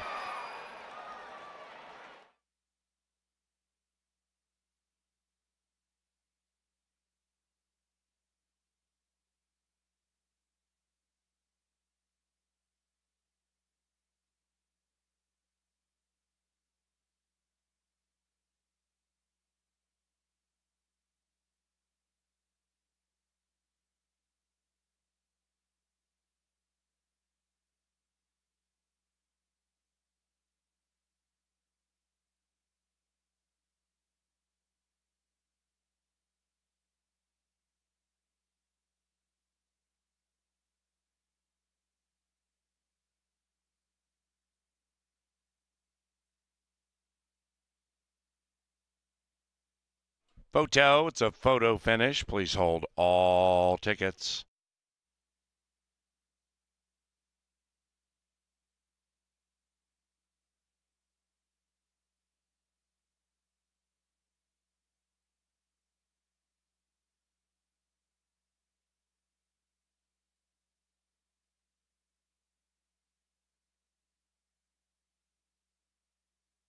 We have an answer. The numbers 1, 5, 6, 4.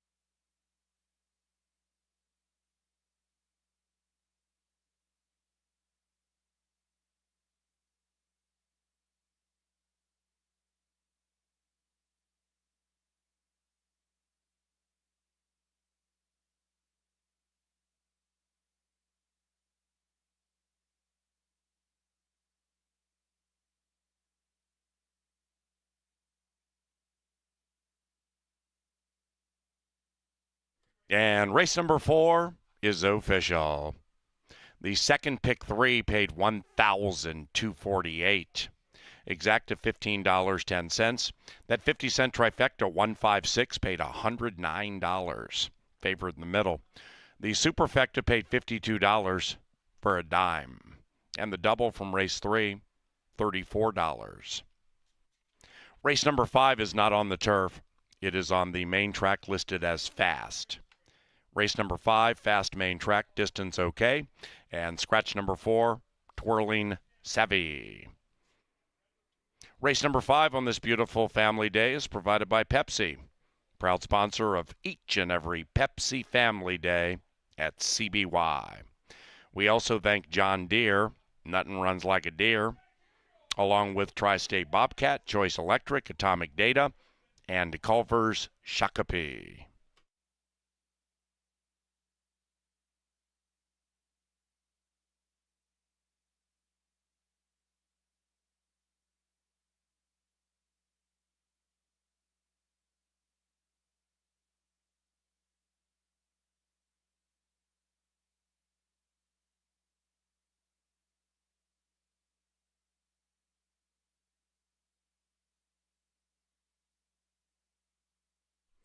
In the winner's enclosure, 86 Chevy and Alonzo Quinones. The winning trainer, Tim Padilla. And the winning owners, Paul Hook and real estate mogul, Larry Cronin.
And they're racing. And from the 6th spot, Palace attains the early lead. 86 Chevy comes zooming through to the inside, but with a killer crossover, De Silva gets Palace attained down to the inside at 12-1 on an upset-laden Father's Day at CBY. It is Palace attained 1 from the 186 Chevy, now just off the flank to the outside. Bay Boss behind them. After that, Flash Humor flashing in 6 out of it, joined by Piercy Road. Then it's Outlaw Run, and the one in last is PR Call Me Maybe, covered by 7, and they approach the top of the stretch. Palace attained, holding on by a half. 86 Chevy clings to that one. Bay Boss to the outside. Piercy Road right behind them. Then it's Outlaw Run. Flash Humor, 7 out of it, and PR Call Me Maybe is on the far outside. It looks wide open into the final furlong. It is 86 Chevy. Right behind that one is Bay Boss. A resurgent Palace attained on the inside. Behind them is Piercy Road. 86 Chevy. 86 Chevy. Wrong lead. Right place. Winner's circle.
Hey, everybody, get your phones out and look at that QR code on screen.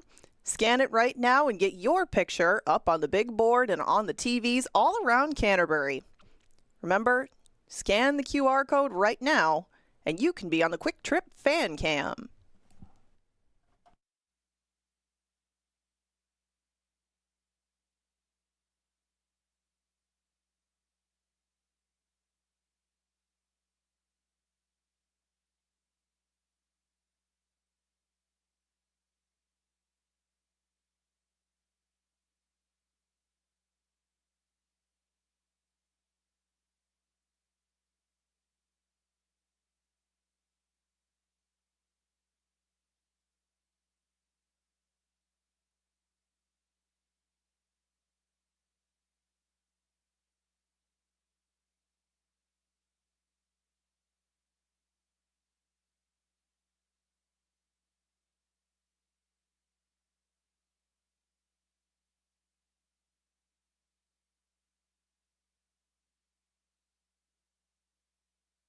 Far out of it, and they're coming home now. Mark of victory to the outside, trying to run down the speedy Altar Girl. Between them, Melania T, far outside, too hot to stop, misclassified, finishing fast from last, still chasing Altar Girl.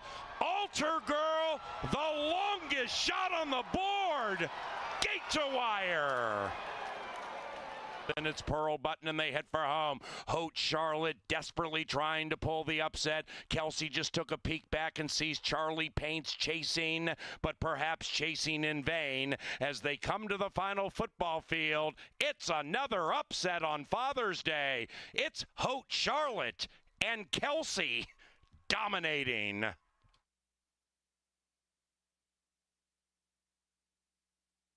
Is launched to the inside. La Mutanati making a sharp move, and widest of all, Heroic Song is coming on fast. We have 4 in a line into the final 150. La Mutanati kicks clear beautifully. It is La Mutanati and LAV running away to a 5-length victory. Heroic Song, Philo Bedeau ran third. Humor 7 out of it, and PR Call Me Maybe is on the far outside. It looks wide open into the final furlong. It is 86 Chevy. Right behind that one is Bay Boss. A Resurgent Palace Attained on the inside. Behind them is Piercy Road. 86 Chevy. 86 Chevy. Wrong lead. Right place. Winner circle.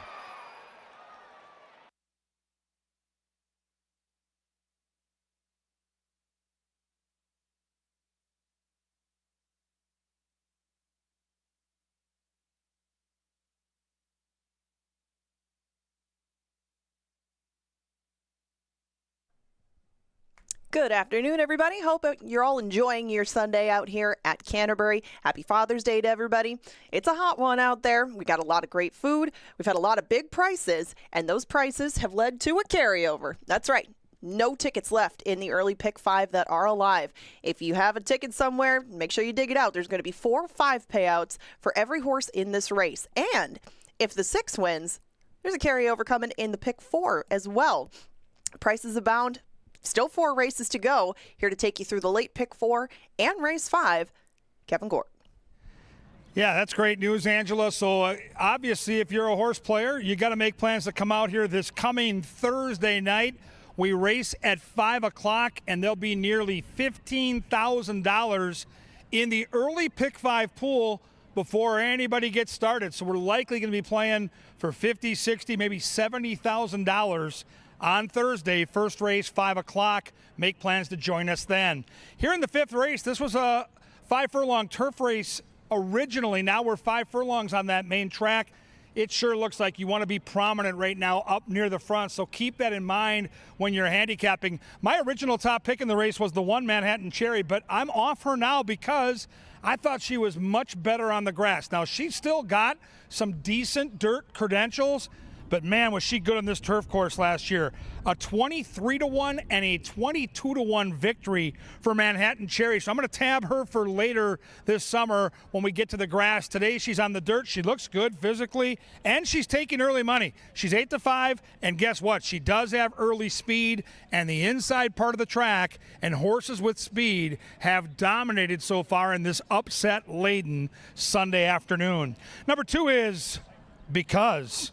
And Because is ridden by Luis Valenzuela, trained by Vic Hansen. Paul Allen made the point a couple hours ago in our pre-race show. Last time out, $35,000 allowance race at Remington, and she cruised on the front end to an easy victory at 5-1. Fast workouts here in Shakopee, a touch of early speed, and a gorgeous-looking coat right here in the paddock. She looks like she's on the muscle, too. That's Because at 5-1.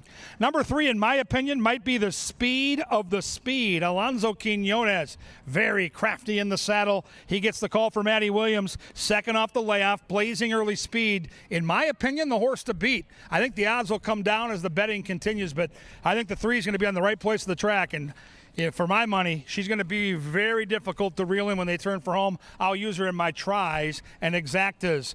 Number 5 is my top pick in the race. This is Anna Lee, Constantino Roman for Michael Beeler. This horse loves the Canterbury turf, but she does have some good dirt form as well.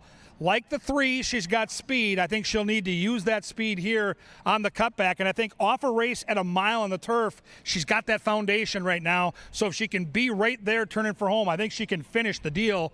Anna Lee on the board at 7-2. 6 is Starlet Cole. Sabalos gets the call for Esteban Martinez.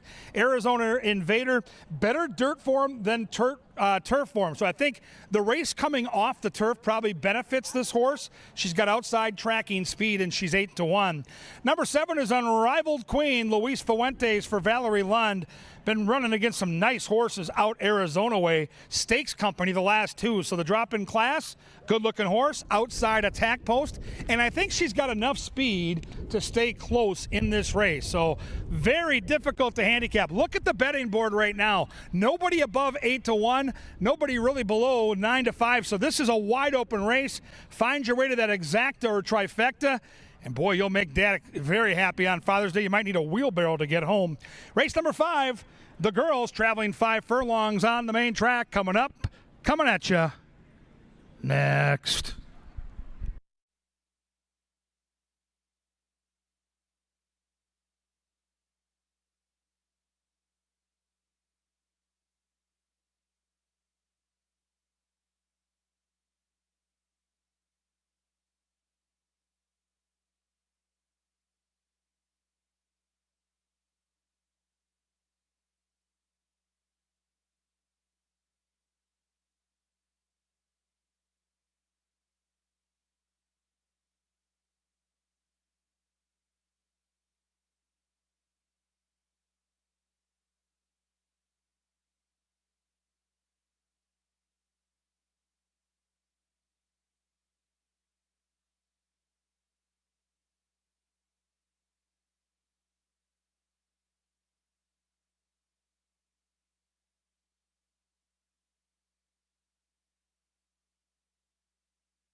1 minute to race time. Hey, on the big screen in the infield, happy birthday, Austin Rakes, from your dad, your brother, and all your family here at Canterbury Park.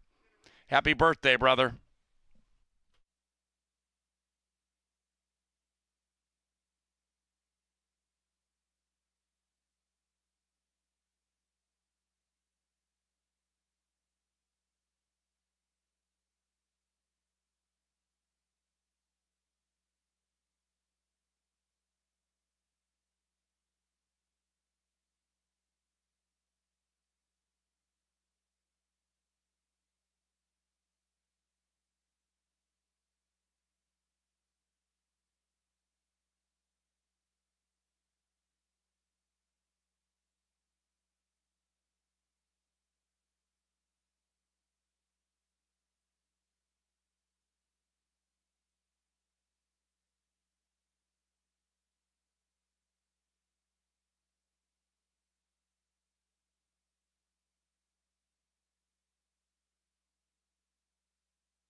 Into the gate, and it is now race time. Into the gate for this John Deere Dirt Dash.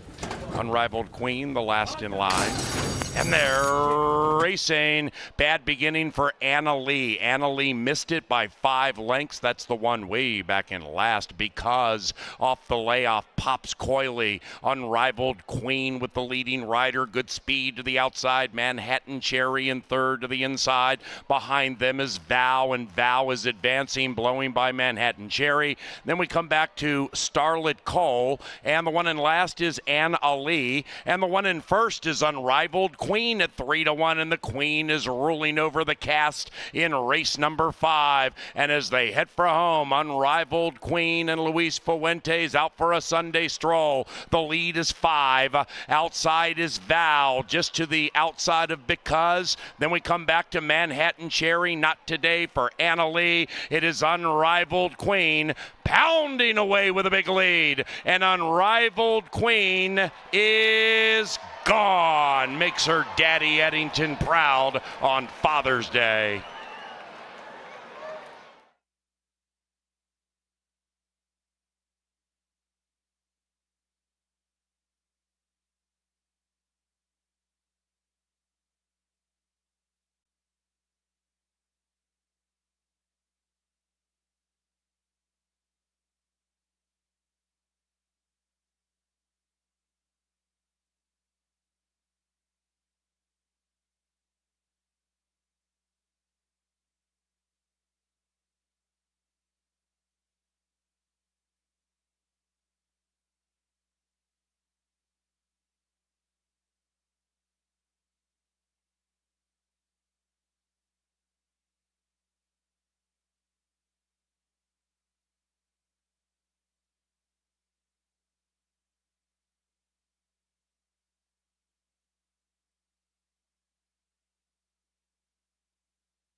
And the fifth race is official. Once again, ladies and gentlemen, a pick 5 carryover of 14,600 to Thursday. And the first pick 5 on Thursday. Pick 5 carryover, 14,006 and change. Nobody could find the correct 5 to begin Father's Day. Race number 6 is the Father-Son Father's Day Classic. No scratches, no rider changes. To the gate about 22 minutes from now.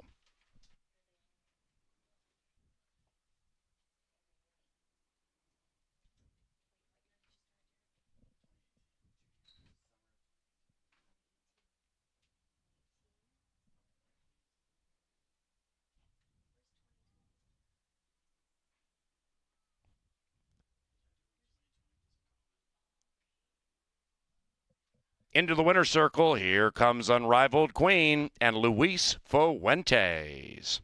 The winning owners, Ramiro Meraz and Valerie Lund. Valerie Lund is the winning trainer.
In line, and they're racing. Bad beginning for Anna Lee. Anna Lee missed it by 5 lengths. That's the one way back in last, because off the layoff pops Coily. Unrivaled Queen with the leading rider. Good speed to the outside. Manhattan Cherry in third to the inside. Behind them is Vow, and Vow is advancing, blowing by Manhattan Cherry. Then we come back to Starlet Cole, and the one in last is Anna Ali, and the one in first is Unrivaled Queen at 3-1, and the Queen is ruling over the cast in race number 5. And as they head for home, Unrivaled Queen and Luis Fuentes out for a Sunday stroll. The lead is 5.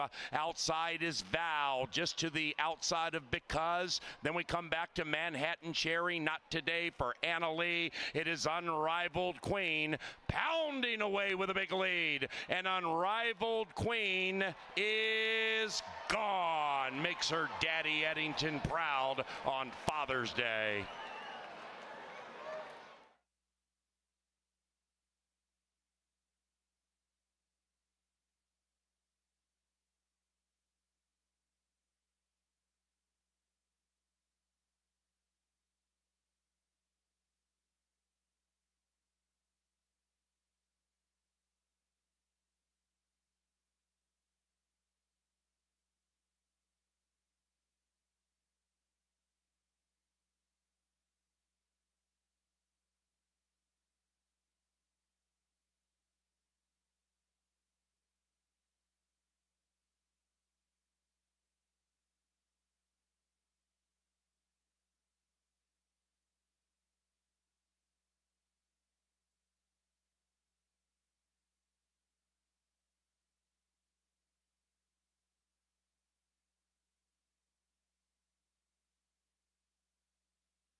Unrivaled Queen on the outside gets the lead, and boy, speed has been gold today here at Canterbury. And one of our great Father's Day traditions, our racetrack announcer, the voice of the Vikings, Paul Allen, with his son Derek on Father's Day, calling this race from the winner's circle. It is really fun to watch. So if you're here on track, come down by where the horses finish the race at the wire. You'll see PA and Derek calling the race. Really a fun tradition. So again, really fun for Paul to have his son here on Father's Day. And for us, maybe the most intriguing race of the weekend. I love races like this where we've watched these horses run at Canterbury year in and year out. And number one is one of my very favorite horses on the grounds. His name is Dr. Oscar. He's a homebred from my man, Pete Matson. And this is a quick turnaround. He ran back on June the 8th and did not have a great trip that day. Didn't get to the lead where he likes to be and then was stuck behind horses. I love that Tim Padilla's aggressive and comes right on back. Look at Doctor. He looks great down here in the walking ring.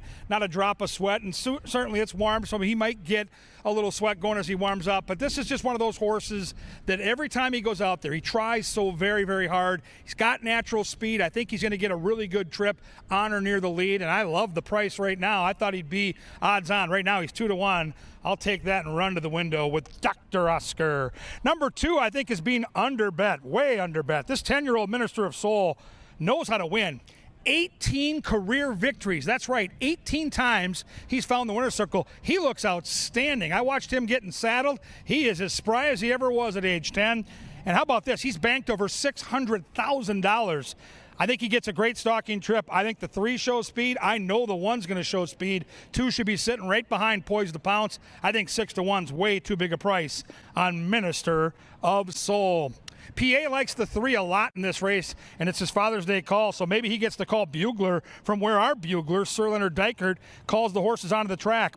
9 starts on the Canterbury main track, 6 for 9 in the top 3 placings for Bugler. I think he's got good speed. He comes in off a win.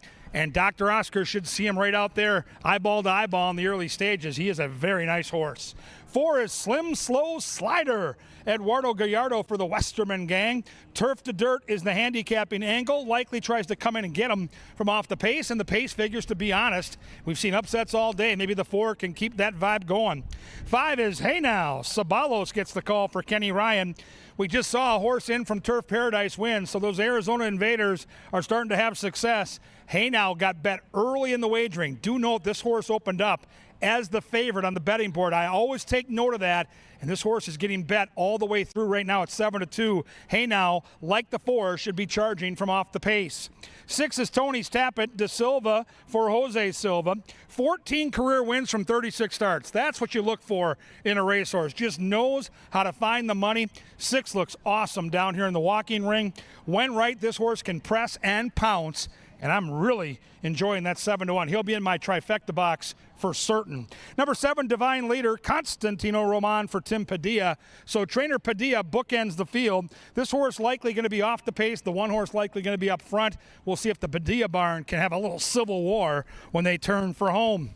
What a cool race. I think all 7 with a legitimate chance to win the race on paper. Who do you like?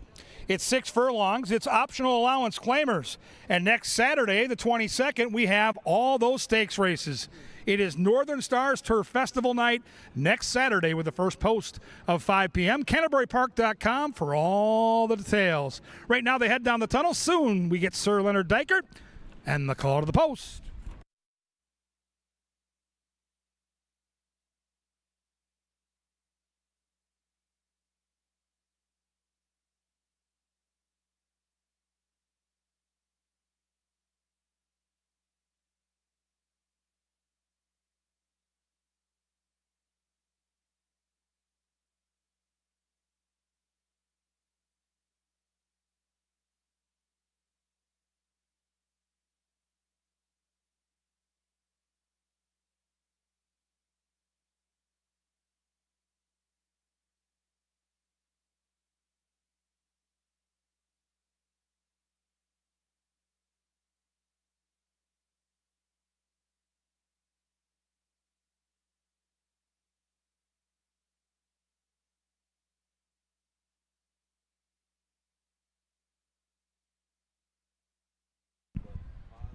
Ladies and gentlemen, the best bugler in the country, here's Sir Leonard Dykert.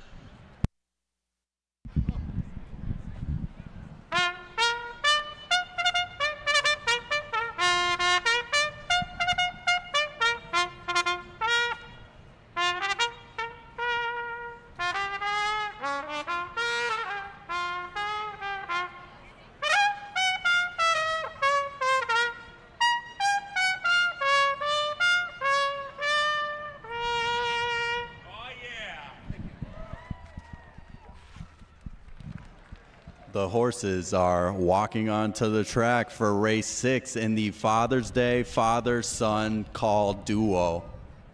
Be to the gate about 5 minutes from now.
All right, ladies and gentlemen, take a peek at the big screen in the infield. It is Culver's Canterbury Kid Day. Thank you for scanning the QR code, submitting pictures, and let's see who the winning kids are this Sunday. There's one. Congratulations. That's winner number 1. And featured kid numero dos. Aw. We do this each and every Sunday, courtesy of Culver's.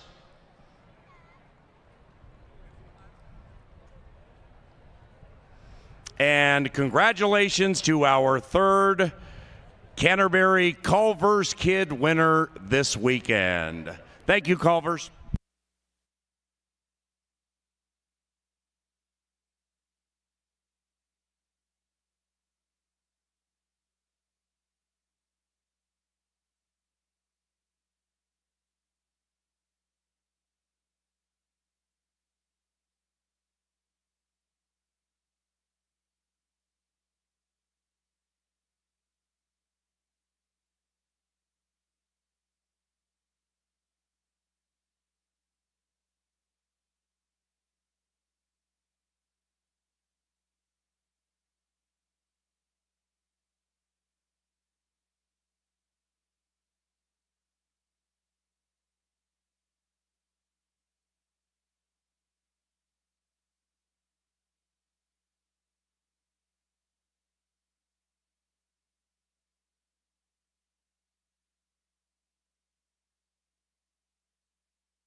Three minutes. 3 minutes to the life changer.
2-minute warning.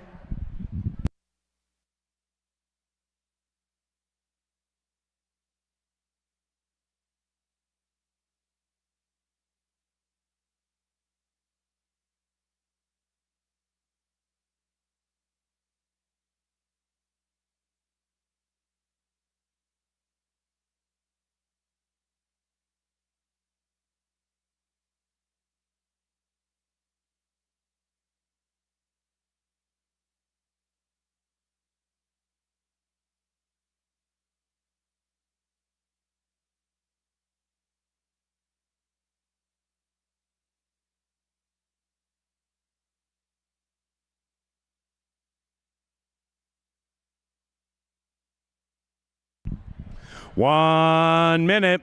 All right, Canterbury Park, once again, thank you very much for coming out for Father's Day. This is a tradition we do yearly on Father's Day. This is my son, Derek Allen, who works here at Canterbury right next to me. This will be the 6th time we have co-called a race. Back in 2018, his Father's Day gift to me was, Dad, I want to co-call a race with you. So 18, 19, 21, 22, 23, and this year we co-call a horse race on Father's Day. Are you excited? Yes, I am. You think Dr. Oscar's going to win, don't you? I think so. All right, we'll see what happens. My son, Derek Allen, ladies and gentlemen, a round of applause to pump up the boy. Thank you.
The horses are approaching the starting gate. Bet more, win more.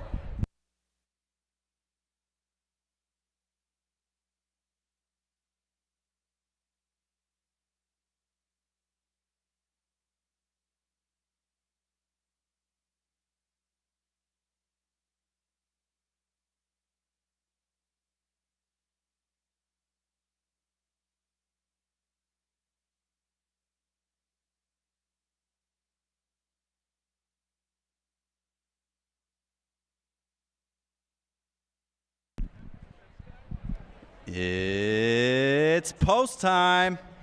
Race number 6, the Father-Son Father's Day Classic. Dr. Oscar with the rich bankroll is favored at 6-5. First in with Alonzo Quinones.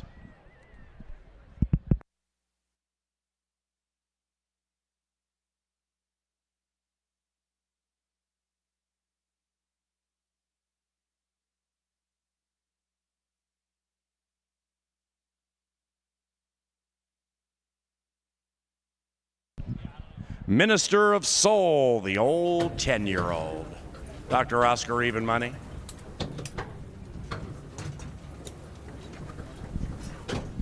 Bugler and Tony's Tap It next. Last one, Divine Leader.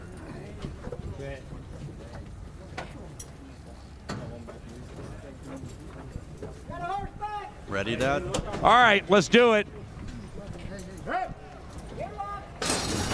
And they're racing in the Father-Son Father's Day Co-Call Classic. The Doctor's in the house. Dr. Oscar busts out of the gate with good speed. The veteran minister of soul next to him, and outside of them is Bugler. And those three have gone about 3.5 lengths clear from Slim Slow Slider. After that, we have Tony's Tap at 8 now, and Divine Leader Derek Robert Allen take it away. Thank you, Dad. Looks like we got the 3-card flush straight, on the top 3. We got Dr. Oscar in first, following behind with a little rhythm and blues, Minister of Souls taking in second strong. Third is we got the Bugler playing and strutting and marching down the track as we hit the corner on the final stretch here. And Dr. Oscar still holding that lead. Alonso's not giving up. Here we go. Who is this? The Bugler. The Bugler's coming into play. The Bugler is up against the Doctors, and not today. Tony's Tap It. Tap in, ladies and gentlemen. The Tony's Tap It's holding on. Dr. Oscar, what do we got to say? Tony's Tap It. Dr. Oscar, Tony's Tap It. We'll see you now. Yeah. Hey, great job, buddy.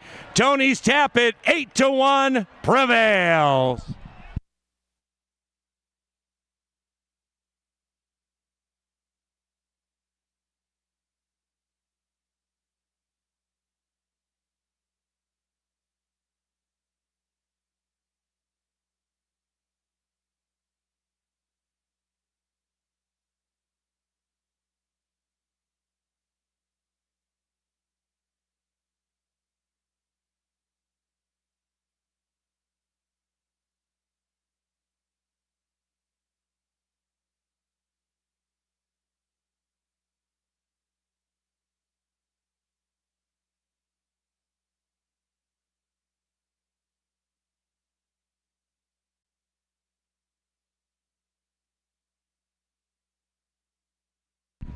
Number 6, Tony's Tap It in an upset.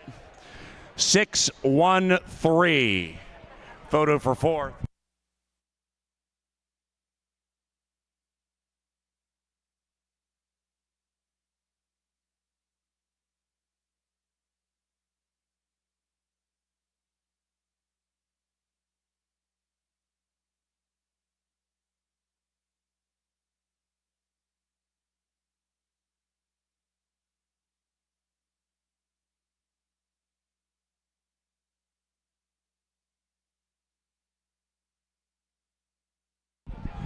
Slim Slow Slider 4th.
Race number 6 is official as Tony's Tap It receives a well-deserved bath for his toil. 7th race is our penultimate, and it's not on the turf.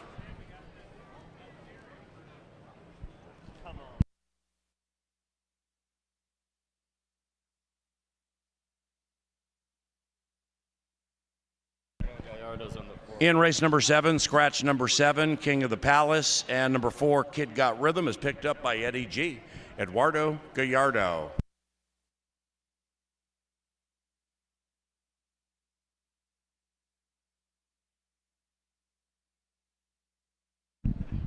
Parents, don't forget about 10 minutes after race number 8, the kids get to run on the dirt track. We do it every Sunday. One race for kids 7 years of age and younger, the other for those 8 and older. Their dashes on the John Deere dirt of about 40 yards down to the finish line. That'll be about 10 minutes after race number 8.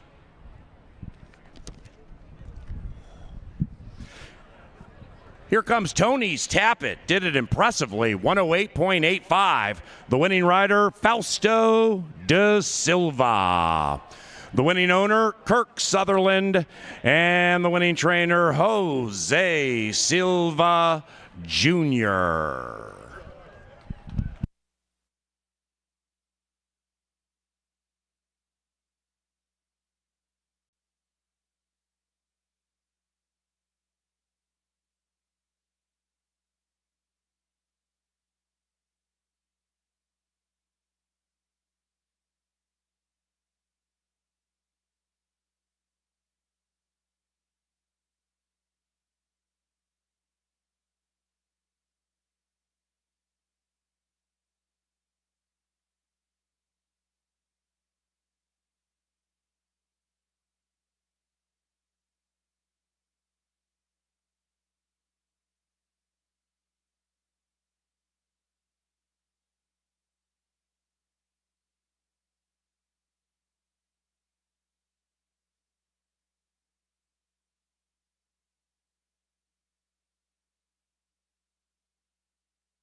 And they're racing in the Father-Son Father's Day Co-Call Classic.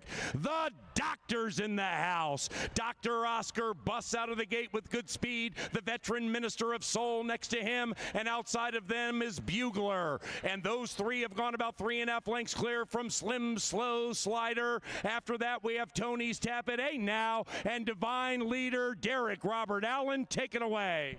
Thank you, Dad. Looks like we got the 3-card flush straight, on the top 3. We got Dr. Oscar in first, following behind with a little rhythm and blues, Minister of Souls taking in second strong. Third is we got the Bugler playing and strutting and marching down the track as we hit the corner on the final stretch here. And Dr. Oscar still holding that lead. Alonso's not giving up. Here we go. Who is this? The Bugler. The Bugler's coming into play. The Bugler is up against the Doctors, and not today. Tony's Tap It. Tap in, ladies and gentlemen. The Tony's Tap It's holding on. Dr. Oscar, what do we got to say? Tony's Tap It. Dr. Oscar, Tony's Tap It. We'll see you now. Yeah. Hey, great job, buddy.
Well, Tony's Tappet did not get out of the gate in great fashion, but found a good stalking position. And the 1, 2, and 3, including the favorite, Dr. Oscar, went very fast early, and they were vulnerable in the stretch. And Tony's Tappet came swooshing on by.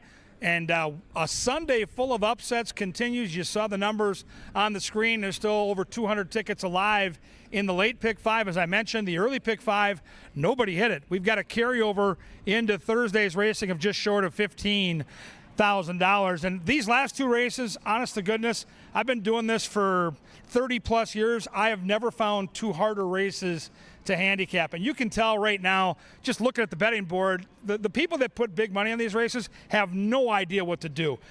These last 2 races, man, both maiden races, both with horses still trying to figure things out. I found it to be quite the puzzle. So let's just take a look and talk about what we've seen so far. The 1 has speed, and speed has been good. It's only a 5-furlong race. I think the 1's going to be out there dictating terms. Fuentes is an excellent gate rider. I think they're the ones to catch. They're likely the horse to beat. River Ransom is on the board at 9-2. Number 2 is Magic d'Oro. Sabalos gets the call for Joe Roberts. 1 start at Prairie Meadows. It didn't go well. Now they ship here. Nice workout. Kind of give the horse a little time to recover, and we'll see if the horse can jump up and run a bigger race. I threw a dart at the 3 Midcat, just hoping that this horse on class alone could wake up.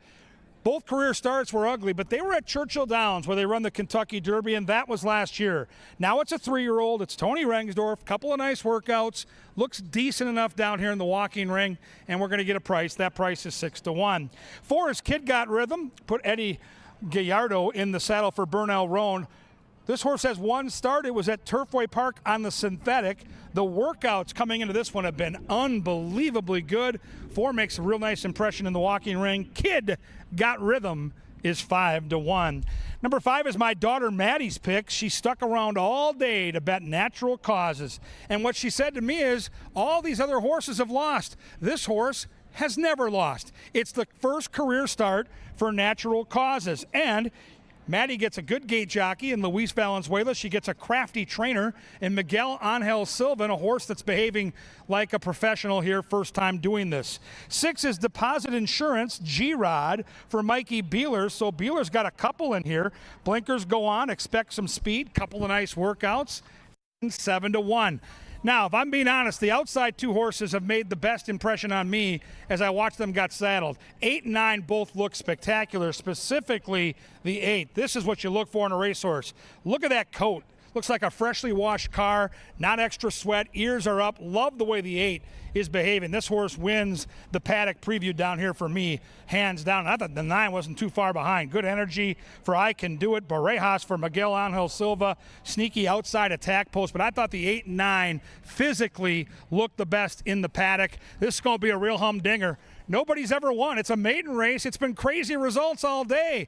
If you want to hit the trifecta or superfecta here, honestly, you may not have enough pockets to get the money home. This is a good one. 5 furlongs on the main track. I'll be in the winner's circle next for the quick drip.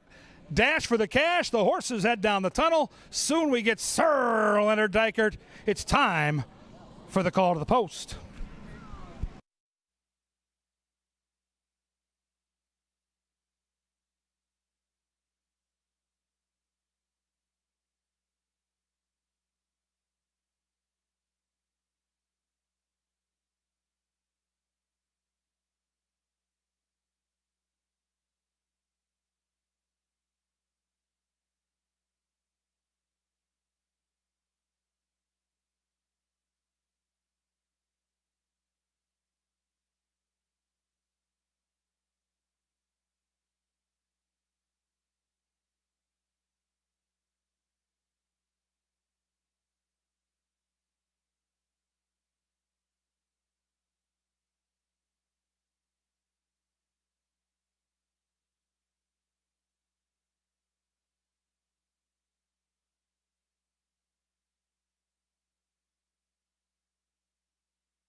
Race 7 off the turf, distance okay. It's the penultimate with Dr. Dan Daily double wagering. Number 4, Kid Got Rhythm, picked up by Eduardo Gallardo. Scratch number 7, King of the Palace.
All right, ladies and gentlemen, we're basking in the sun. These are the lucky winners of the Quick Trip Dash for the Cash. They're holding a placard with a horse number. If they have the winning horse, they get a $100 gift card to Quick Trip. Second and third each get $20. This is going to be very exciting. Your name and where you're from?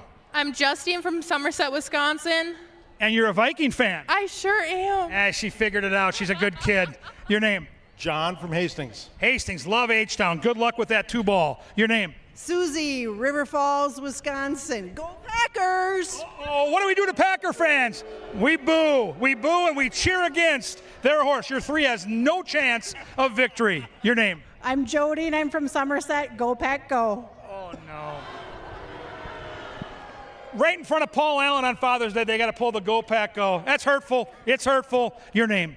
Felipa, I came from all the way from Mexico just to hold the card. Oh, we love she's a Viking fan from Mexico. We're cheering for the 5. Your name? Neffy from St. Paul. Go Golfers. Go Gophers. That works. Johnny the Mouse Mickelson's a big booster. I think you've got the winner here. Your name? Ben from Somerset. Skull Vikes. Skull Vikes from Somerset. The guy figured it out. Steve from River Falls, Wisconsin. Go Pack, go. We know who we're not cheering for, people. Quick Trip Dash for the Cash. Get your bets in and win with these good-looking people, except for the Packer fans.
And they've reached the starting gate. It is now post time, race time for the 7th, the penultimate.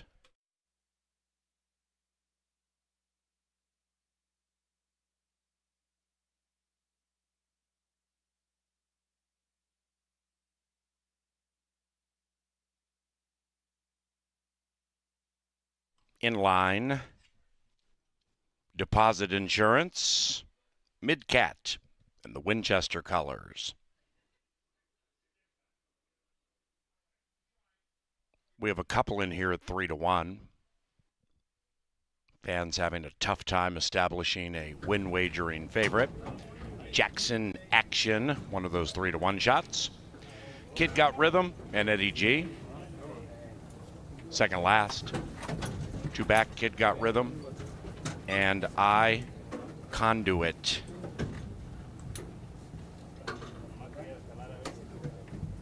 River Ransom, 9-5 and favored.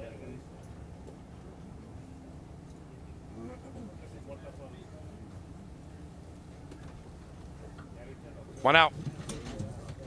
I Conduit.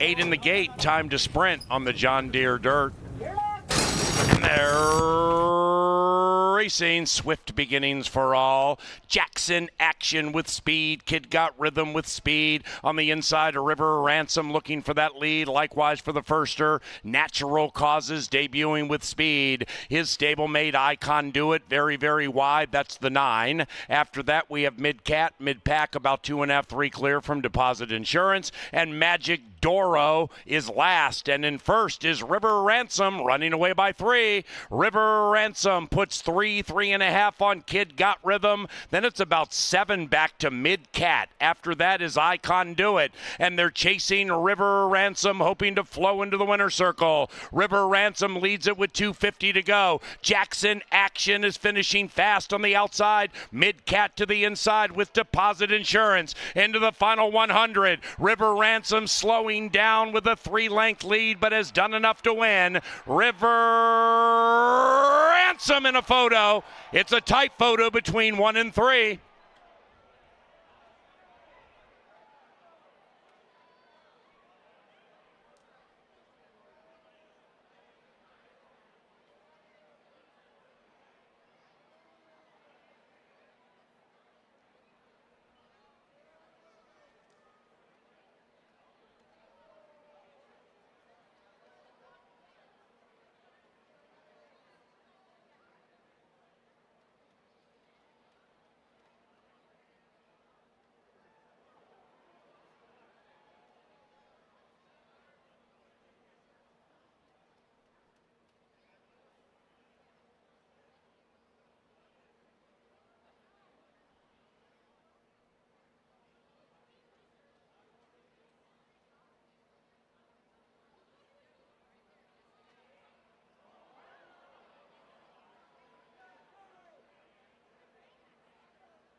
We have an answer.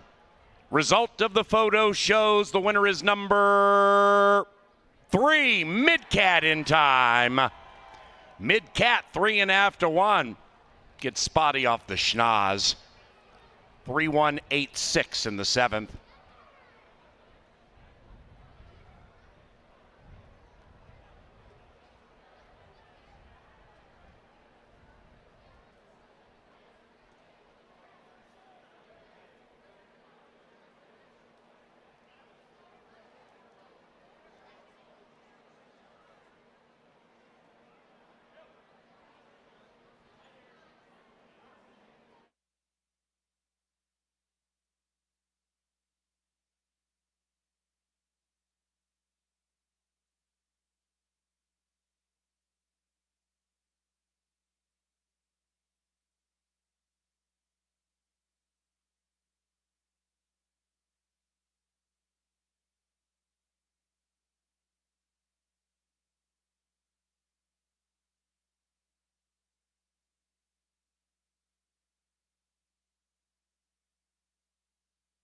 And the 7th race is official.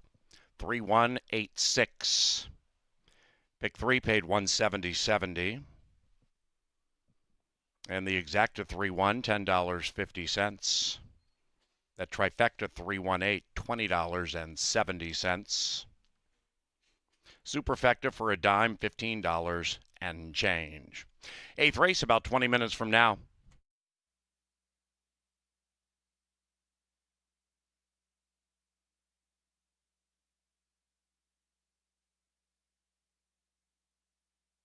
Into the winner's enclosure, it's Midcat and Alonzo Quinones for Winchester Place Thoroughbreds and trainer Tony Rengstorff.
Racing, swift beginnings for all.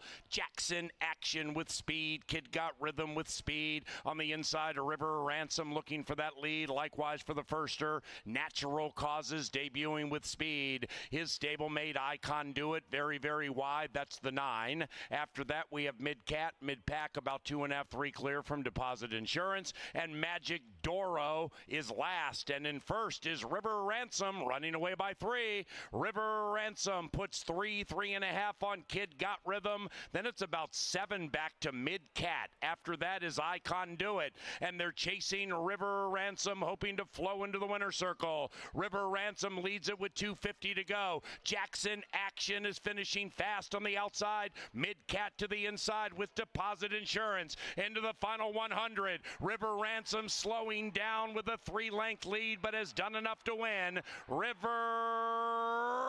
Ransom in a photo. It's a tight photo between 1 and 3.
All right, Kevin Gorg and Angela Herman here in the prestigious Press Box studio.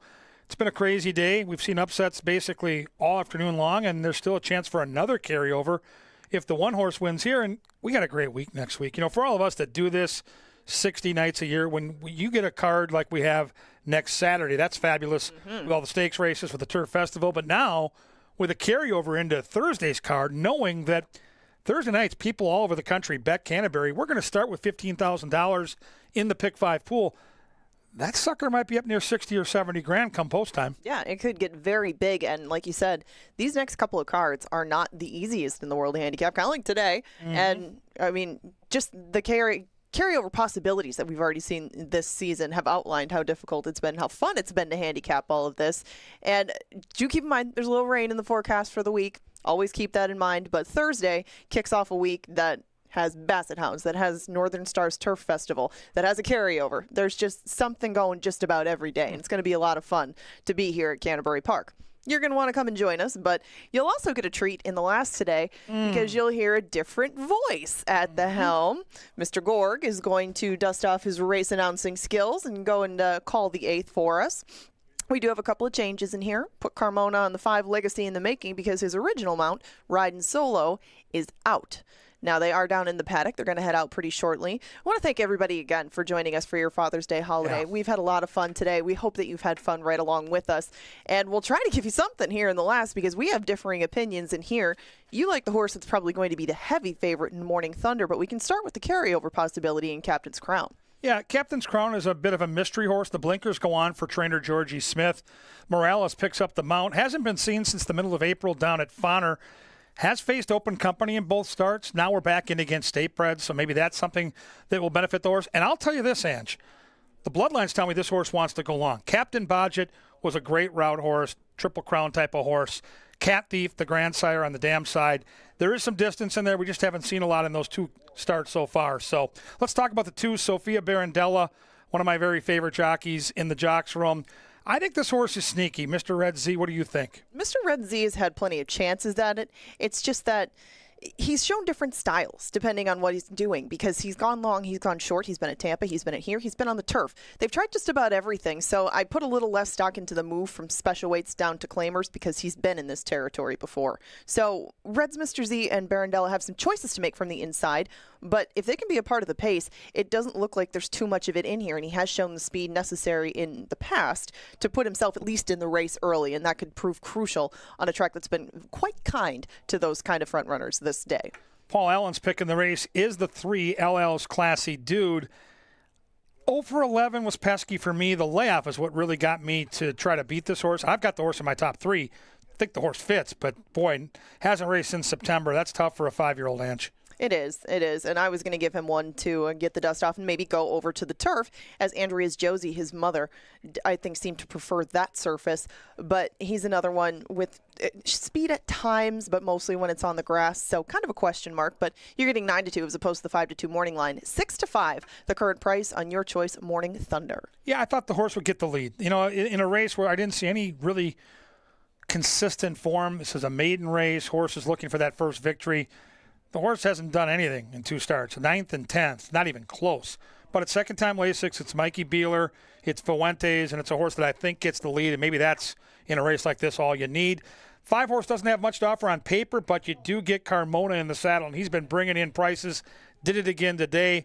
You have to trust Carmona and how the horse looks on the track. It's another Georgie Smith horse. Tell us all about your 7, Incredible Victor. Incredible Victor only has 3 starts under his belt. That was part of the appeal for me, but the last one was his first around 2 turns, and he and Morning Thunder were both in that spot. He outfinished him a bit. Morning Thunder was pretty tired at the end of that. I thought Incredible Victor might be able to keep going. He gets back to the dirt. He's got the outside. Kelsey stays here.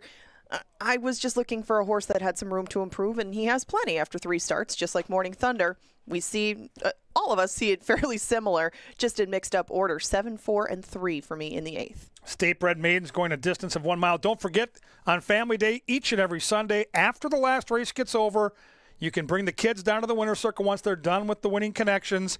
In about 7, 8, 9, 10 minutes after the race is over, the kids get to race on the Canterbury main track. That's right, 7 and under in Group 1, 8 and over in Group 2. We race on the track with the kiddies on Pepsi Family Day. One more time, the horses head down the tunnel, and we get Sir Leonard Dykert and the call to the post.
And the horses have headed onto the track for this afternoon's 8th race at a distance of 1 mile. Win, place, show, exacta, trifecta, and a superfecta wager available.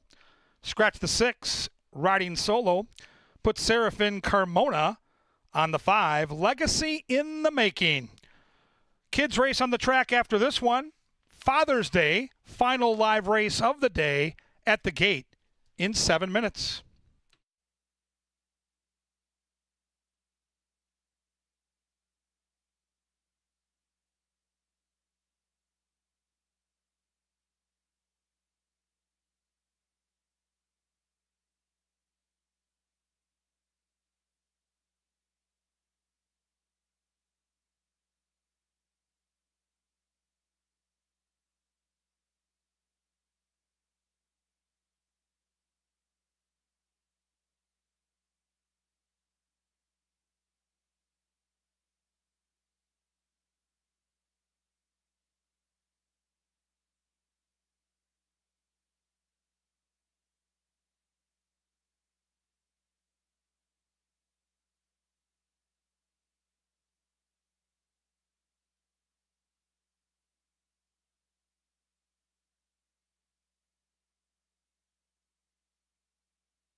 2 minutes now. 2-minute warning. 2 minutes to race 8.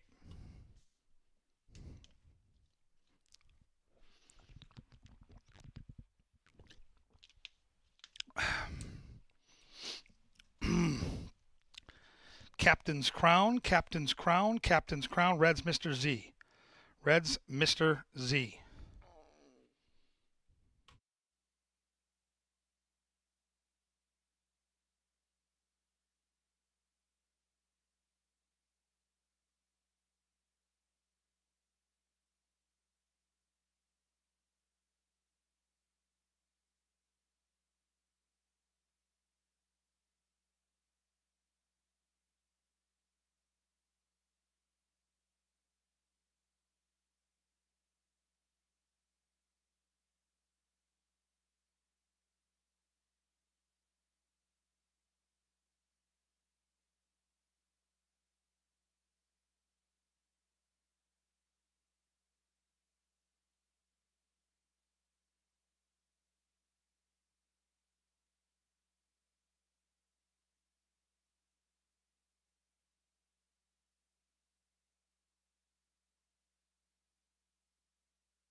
And the horses are approaching the starting gate now. Inside 1 minute to race number 8.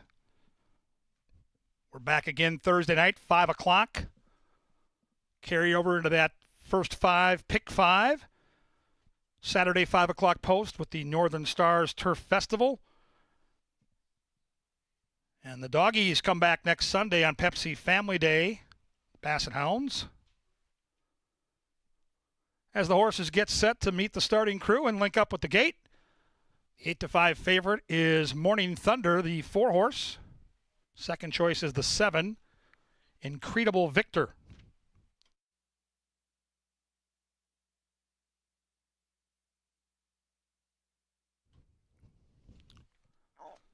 Moving in line now. Captain's Crown to the inside in the red silks. Vikings colors for number 2, Reds Mr. Z. Legacy in the Making is moved in. 2 more left to load. LL's Classy Dude. Little rambunctious.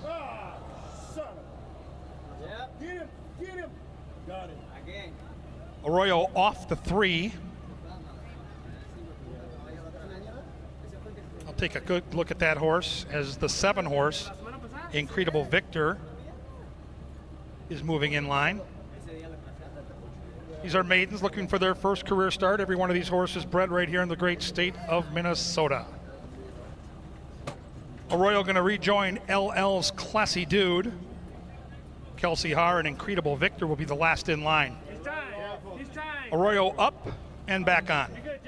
1 more to go. Good luck, everybody. Let's close Father's Day in style. A 6-pack going a mile. There in the gate. And they're off. Nobody keen to get out that lead, so a couple of pops for Captain's Crown. He'll try to use that rail running to take the lead, but the favorite Morning Thunder has other plans, and Morning Thunder is right there as they run by the judges.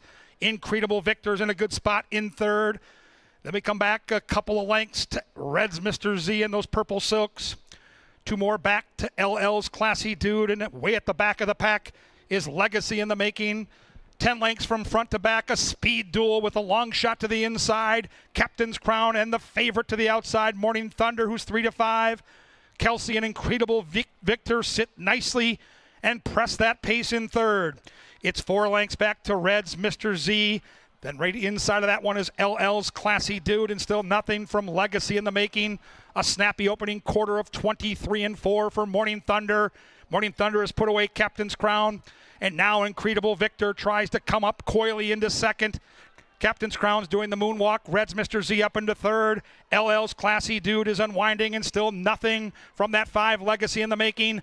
48-3 to the half, and Morning Thunder trying to make his daddy Golden Sense proud on Father's Day, but he's used a lot of energy early, and here comes Incredible Victor and Kelsey. Incredible Victor goes right on by that favorite. Now has to deal with Red's Mr. Z, and they charge to the top of the Canterbury stretch. On the outside, it's Red's Mr. Z. Red's Mr. Z with a well-timed move by Sophia Barandella, and Red's Mr. Z made that swooshing move around the turn, and Red's Mr. Z is 10-1. Red's Mr. Z in front.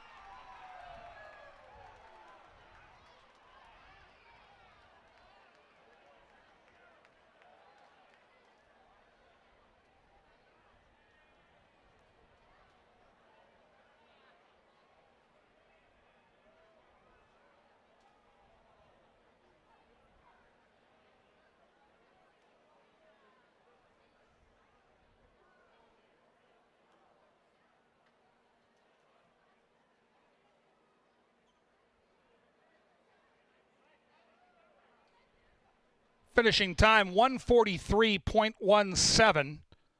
On the board 2:73 with a photo for fourth. Photo for the Superfecta.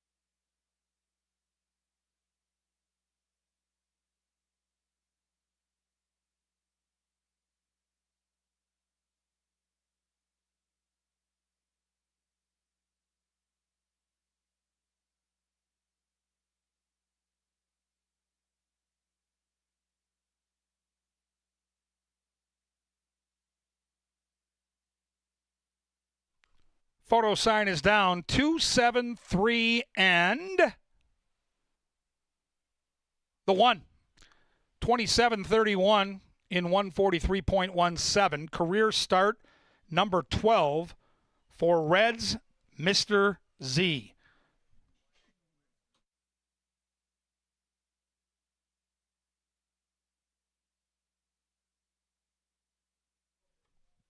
On a Sunday full of upsets, we close the show in style with yet another bomb in the lucky last.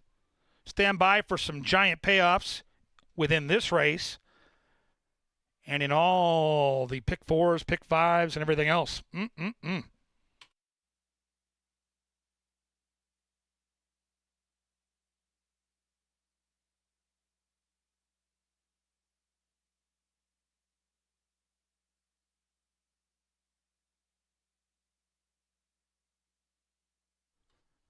$22 for your win ticket on Red's Mr. Z. Trifecta paid $55.65. 10-cent super, $63.37.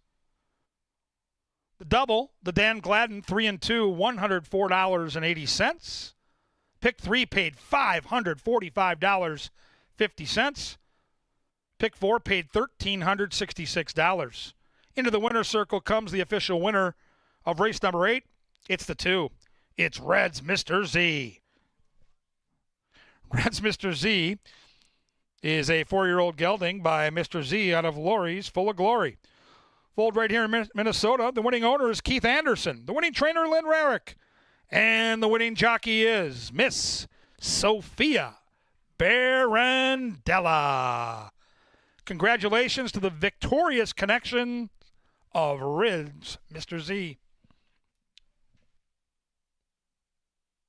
Jill's Meloche, 2-7 exacta, paid $44.50.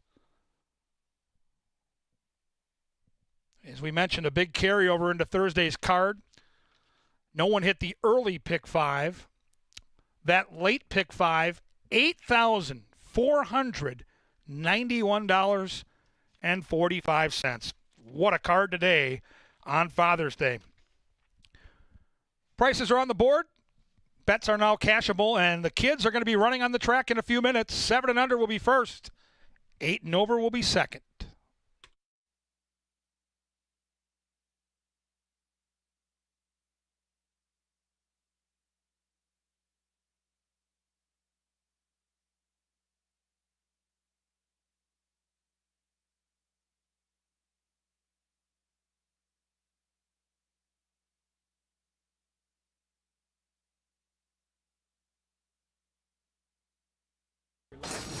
And they're off. Nobody keen to get out that lead, so a couple of pops for Captain's Crown. He'll try to use that rail running to take the lead, but the favorite Morning Thunder has other plans, and Morning Thunder is right there as they run by the judges. Incredible Victor's in a good spot in third. Then we come back a couple of lengths to Red's Mr. Z in those purple silks. 2 more back to LL's Classy Dude, and way at the back of the pack is Legacy in the Making. 10 lengths from front to back, a speed duel with a long shot to the inside. Captain's Crown and the favorite to the outside, Morning Thunder, who's 3 to 5. Kelsey and Incredible Victor sit nicely and press that pace in third. It's 4 lengths back to Red's Mr. Z. Then right inside of that one is LL's Classy Dude, and still nothing from Legacy in the Making.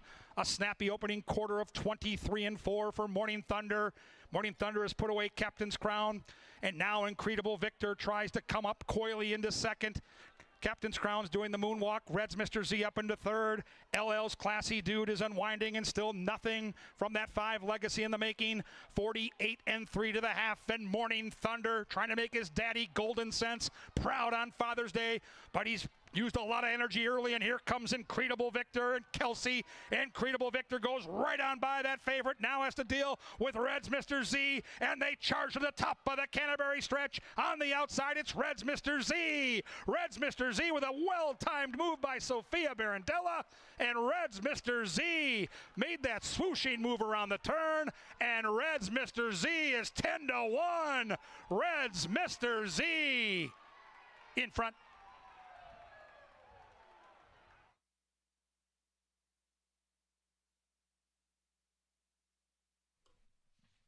All right, kiddies, as you can see, we're getting that racetrack ready. First heat will be 7 and under. It's a 50-yard dash.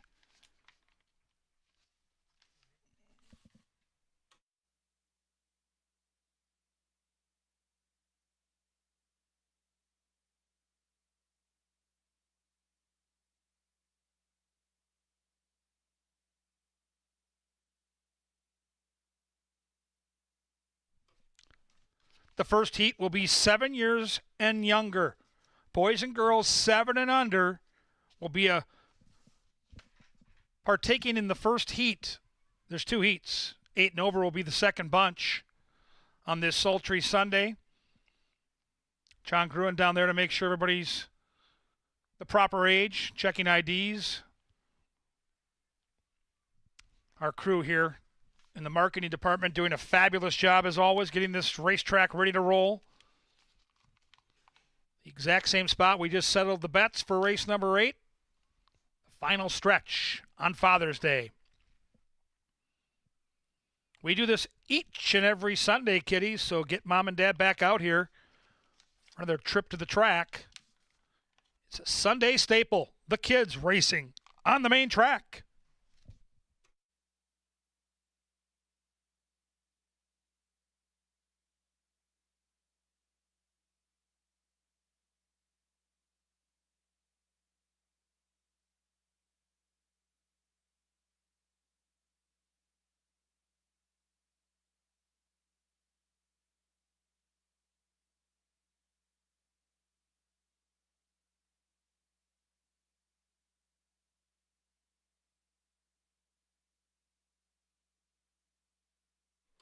Here come the kiddies.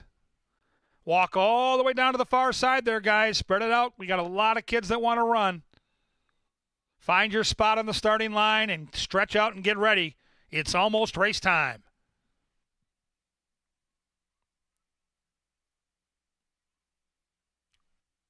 Everybody's watching as the youngsters align 7 and under on the starting line.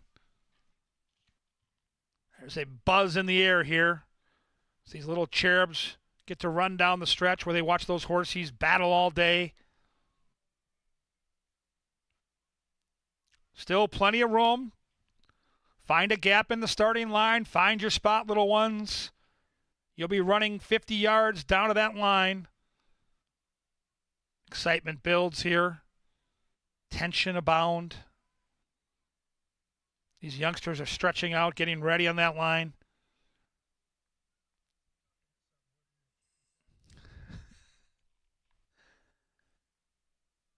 I'm waiting for a sign here. Hold on. I think we're almost ready. Wait for the announcer now, guys. I'll call the race. On your marks. Get set. Go! And there they go. The girl in the pink has the lead, but here comes the boy in the green jeans. And the boy got there in the green shorts. There he is, the champion of 7 under. Come on back. Yeah, we're going to wear them down. Come on back. There's 2 heats. Look at this kid close. Oh, he went down. Okay, there they go. Good job, kids. Way to go. Now we got to clear that starting line again because the 8 and over group is coming out. Good job, kiddies. It's down and back.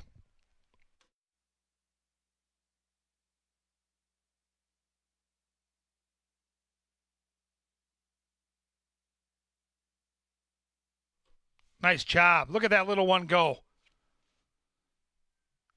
Really not about the win or loss. It's all about finishing the race, even if you get a little help. And now the second heat should be lining up with 8 and older.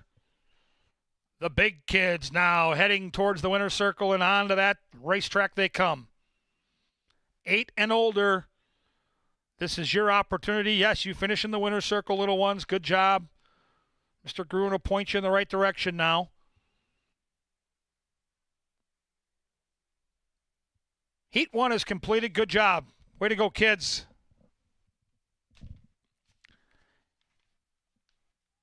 Oh, we've got a loose toddler. Okay.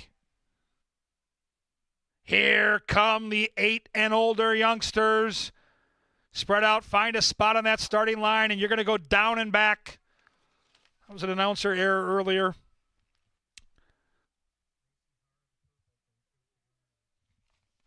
We got Lacey Haar out there in the purple. Please do not cheat and jump the gun here.